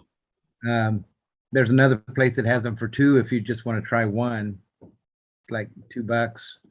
But those are Okidata Microline. I'm not sure. They look about like the one that William was showing. They might be used on both printers. That's what we use at work, dot matrix printers, and take them apart. But it might be more that size where it would fit. So the biggest thing would be the width of the actual ribbon itself. I don't have a rule up here, so it looks about, I'd say 10 millimeters, or 3/8 of an inch. 10 millimeters, so 1 centimeter. Yeah, I don't think this is a centimeter. It's probably like 7 millimeters or something. We'll get Yeah, see, I don't have a rule here, so I can't give you an accurate figure. Millimeters, yeah. Yeah, there you go. Yeah.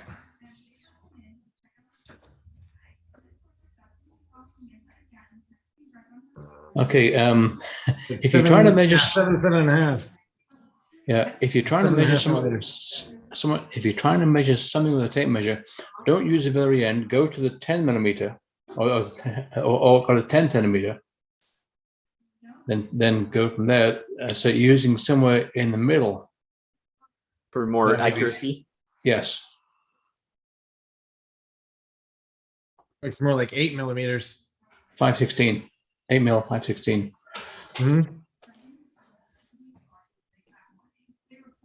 Okay, hang tough.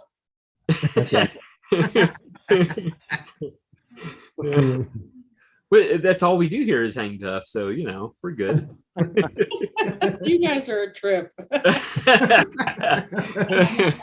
Right, pals, hang tough. Like, yeah, hanging tough.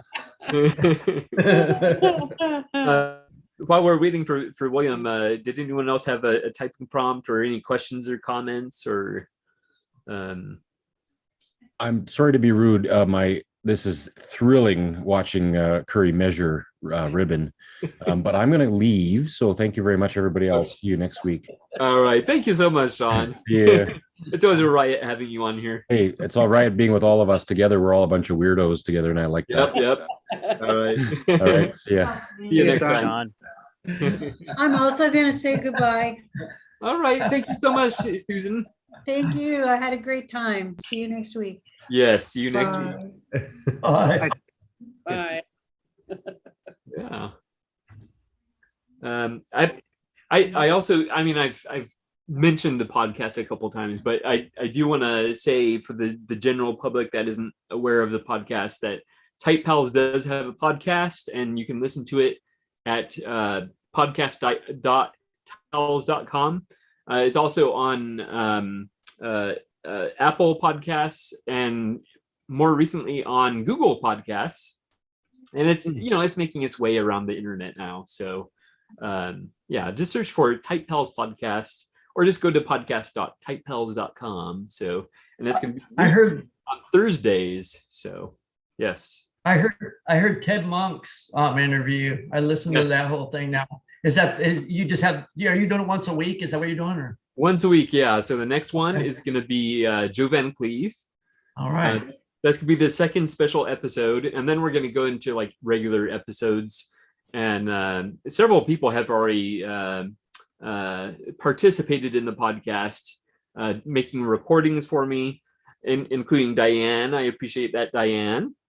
And again, if you want to do that, you can go to inbox.typepals.com. And there's a couple of choices of recordings you can make. So yeah, if you want to be on the podcast, go for it. I would appreciate it. Yeah. Oh, yes, William's back. What were you going to show us, William? You were telling us to hang tough. You're muted. There you go. It is 8mm.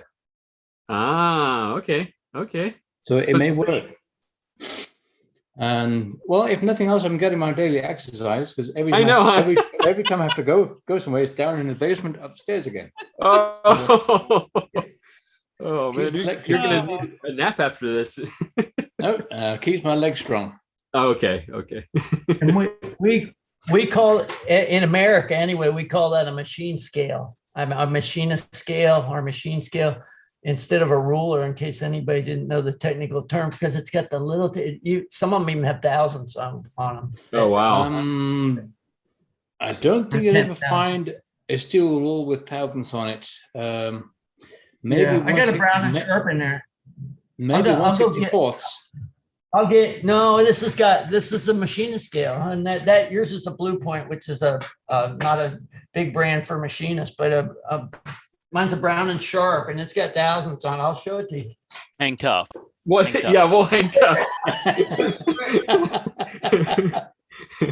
I don't know where that expression came from. I just. That's Oh, so man. funny. Oh, you guys are so much fun, man. Oh. So it may be worth getting one or two of these and just take it to pieces, and that would be interesting to try at least. Yeah. I don't know how efficient that would be, but it'd be cheaper than €80. Yeah, that's true. That's very true. Let's use duct tape. Yeah. Very cool. All right. Any other questions or comments or typing prompts?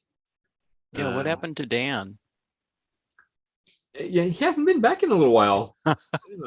That's my question. What? Yeah, there you go. That's a very good question, actually. Hopefully he's okay. I don't think we've had any. Well, I was gonna say I don't think I had any Type Pals tragedies here, but I remember one time Ted Monk he dropped something on his foot or something like that, because we were just talking and all of a sudden he just said, "Ow!" Oh, I was like, "Oh man." Oh, William's logging on twice. Excellent. Oh wait, maybe the other one was frozen. It's like he's working some kind of magic. Did you find it, Larry? Yeah. Yeah. It's in my machinist toolbox. I'm a machinist as well as a mechanic. I'm a retired everything now. I'm a retired type pal. That's what I am. Don't retire from that. No, I'm a retired. That's what I do now. Is what I'm saying. Okay. I gotta find the end of this cord. It must not be plugged. Yeah, it's not plugged in. Let me plug it in over here. I want to get some light. I don't know if the light will help or not. You see it. I have no idea. It might not help, but maybe that'll come on. And then turn this around. Maybe, I don't know. I got a magnifying glass here that maybe will. Oh wow. This is what I keep at my desk here. Which side am I looking at? One side's got 30 seconds and 64ths, and the other side's got thousands. But I don't know if you can. Oh yeah. Can you read it, William? I don't know if you can. Yeah, it looks like there's those very fine lines on the top. Is that correct? Oh yeah. Oh yeah. Okay. Yeah. So it's, as far as I can tell, it's actually graduated into hundredths. Because if you had, let me read it. It's got 10. There's 10,000s and 100,000s. Yeah, But yeah. it's, So but that's what it is. And then you have the it's a decimals, it's not fractions, is my point. Yeah. And so you can, I got it backwards here. It's hard to So, show you again. the smallest printed graduation is actually 10,000ths of an inch. Yeah, that's what it's saying. Yeah. So there'll be 100 graduations per inch. Yeah, you see that? Yep. It's an electron ruler. Yeah, it's very, very nice for machinist work. Yeah. Yeah, I mean, of course, you're going to use a micrometer if you want to use, get down to the thousandths or the tenths of thousandths or whatever. But yeah. So, Corey, that's the inside of this little cartridge. There you go. So it does bunch up? Yeah, it looks to me as though this would be the ink roller. There's the ribbon all scrunched up. It comes back over the ink roller, over the top, through the printhead, and back into the holding compartment. There's an ink roller built into it, so it'll like actually apply ink on the ribbon as it goes through. It looks like it, doesn't it? Yeah. Oh. Well, that's interesting. Find something to apply it with, maybe you could. Just put more ink on it. Smart. Because as you turn it, don't have a It's my little I machine. didn't see that. Yeah. See everything turning there. You can see it turning a little bit. Yeah. Yeah. Interesting. So yeah. I'm sort of envisioning having to engineer some big add-on thing to go on the side so you can use like a sort of regular ribbon on it and have it. But yeah, it's not the right width of ribbon, but yeah. I guess the trick would be getting it wound in that one compartment correctly, because it seems like it's pretty tight in there. Oh yeah, there can't be much room. Yeah. Yeah. Somebody had on the internet for a while, they were selling a kit for the Chronomatic that you could put a standard ribbon in it instead of the cartridge. But the last time I looked, I couldn't find it. I don't know who the guy was, so that doesn't help any. But it has been done. I know that. Thanks, Bill. Good seeing you. Yeah. So Bye, everybody. take care, Bill. Take care. Hey, Bill. I like Bye. your shirt. Yeah, definitely. Very cool. Yeah, I like the idea of replacing the ribbon in there, but in practice, I don't know how that would go. Oh, yeah. I don't know. Definitely. Well, in theory and the practice are the same. In practice, they're not. Yeah. Yes. Definitely. I think if you look on Antique Typewriter, the Facebook group, that somebody has switched out they put a new ribbon in a Chronomatic, not that one, but in a Chronomatic. I think somebody actually put one in it at some point. I remember seeing that. Yeah, the Chronomatic ones are definitely bigger, so that might be easier to work with, but that one is pretty small. Yeah, I was concerned when I got my Chronomatic, but then I found a bunch of ribbons and I type on it as much as any other one, or maybe less. So they're going to last probably my lifetime and more. Yeah. All right. Well, did anyone else have any last minute questions or comments before we end? Nope. Okay. I don't think so. I just wanted to mention I'm working through a backlog of Type Pals letters. I don't know if anybody else gets into the same situation, but I'm trying to make a dent in it. And I'll just sort of quickly, I can run through the folks that I've gotten these from. I've had these kicking around for a little bit now, a couple months, but I've got like one here from Lynn, one from David in Sydney, Australia. So he was a postcard exchange pal for that one. Who is this one from? Last name is Hartman. Sarah? Sarah? Is it Sarah Hartman? Yes, I think it is. Yeah, in Virginia. Yeah. And then I was bugging David Torres about his if any of you saw his little wax stamp that he had done up. And so I said, hey, yeah, I need to get a letter from David with one of those wax stamps. So I don't know what happened, but I got not only one, but two of them. So I think he had me in the queue to respond to just my regular letter. And so then I got one with his little stamp on it. And then I got a whole second one. So there's his little. Yeah, those are. Let me zoom in on you real quick here. I don't know if it'll show up clear enough, but It's a Austin Typewriter ink wax stamp Okay, with a typewriter in there and stuff. So anyway, so double of that from him. And I got one from Brian Bopp. So a while back on Type Pals, we were talking about Brian and who is Brian. I was like, I don't know. Let's just all send him letters. So I don't know if anybody else did, but we got one back from Brian. Excellent. Mike Holt in Louisiana. And then just this one says the McDermotts, Jason McDermott in Toronto. Yep. So one from him. Another postcard from Chris in Utah. And then one from Kimberly. So Kimberly usually joins us on these things. I don't know if she's been around for a while, but Kimberly's in Toronto. She was on last night. Oh, is she? Yes. Eric Tidd, of course. And then another, let's see, another postcard exchange from, I'm sure you can probably all guess who this one is from. Joao in Portugal. Oh, okay. Yeah. And then on Friday, I got this, I got an envelope from Xavier University. Oh, cool.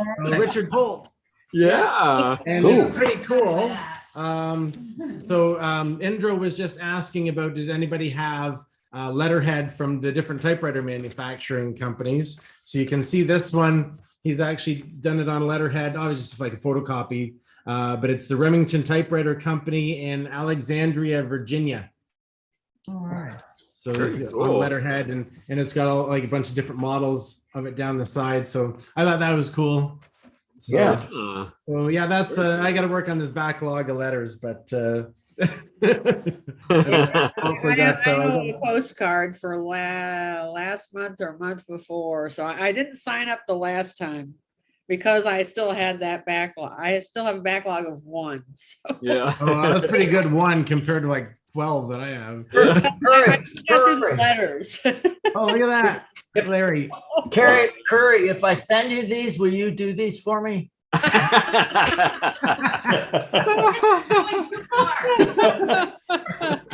I'll send you mine as well. I have nothing better to do.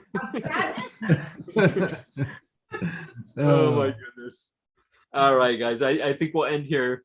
But thank you so much for being a part of this, as always. You guys are the best, and yeah, we'll it's always fun. Either next Saturday or next Sunday, and yeah, more the fun will continue. Sounds like a plan. I'm probably not going to get to do Saturday nights much because I've tried it a few times, and I can't even if I just do an hour. It's hard for. I have to perform in the morning at church, and it's like, wow, I am beat. And it's like I can tell the difference. I'm thinking maybe I shouldn't do that. Don't encourage me, please. I'll do something. As long as you come here, we're good. Thank you. All right. Well, thank you so much, everybody, and we'll see you next week. Bye. Sounds like a plan. Take care. All right. Bye. Bye. Bye. Bye. Bye. Bye. Bye-bye. What? All right. Where's that button?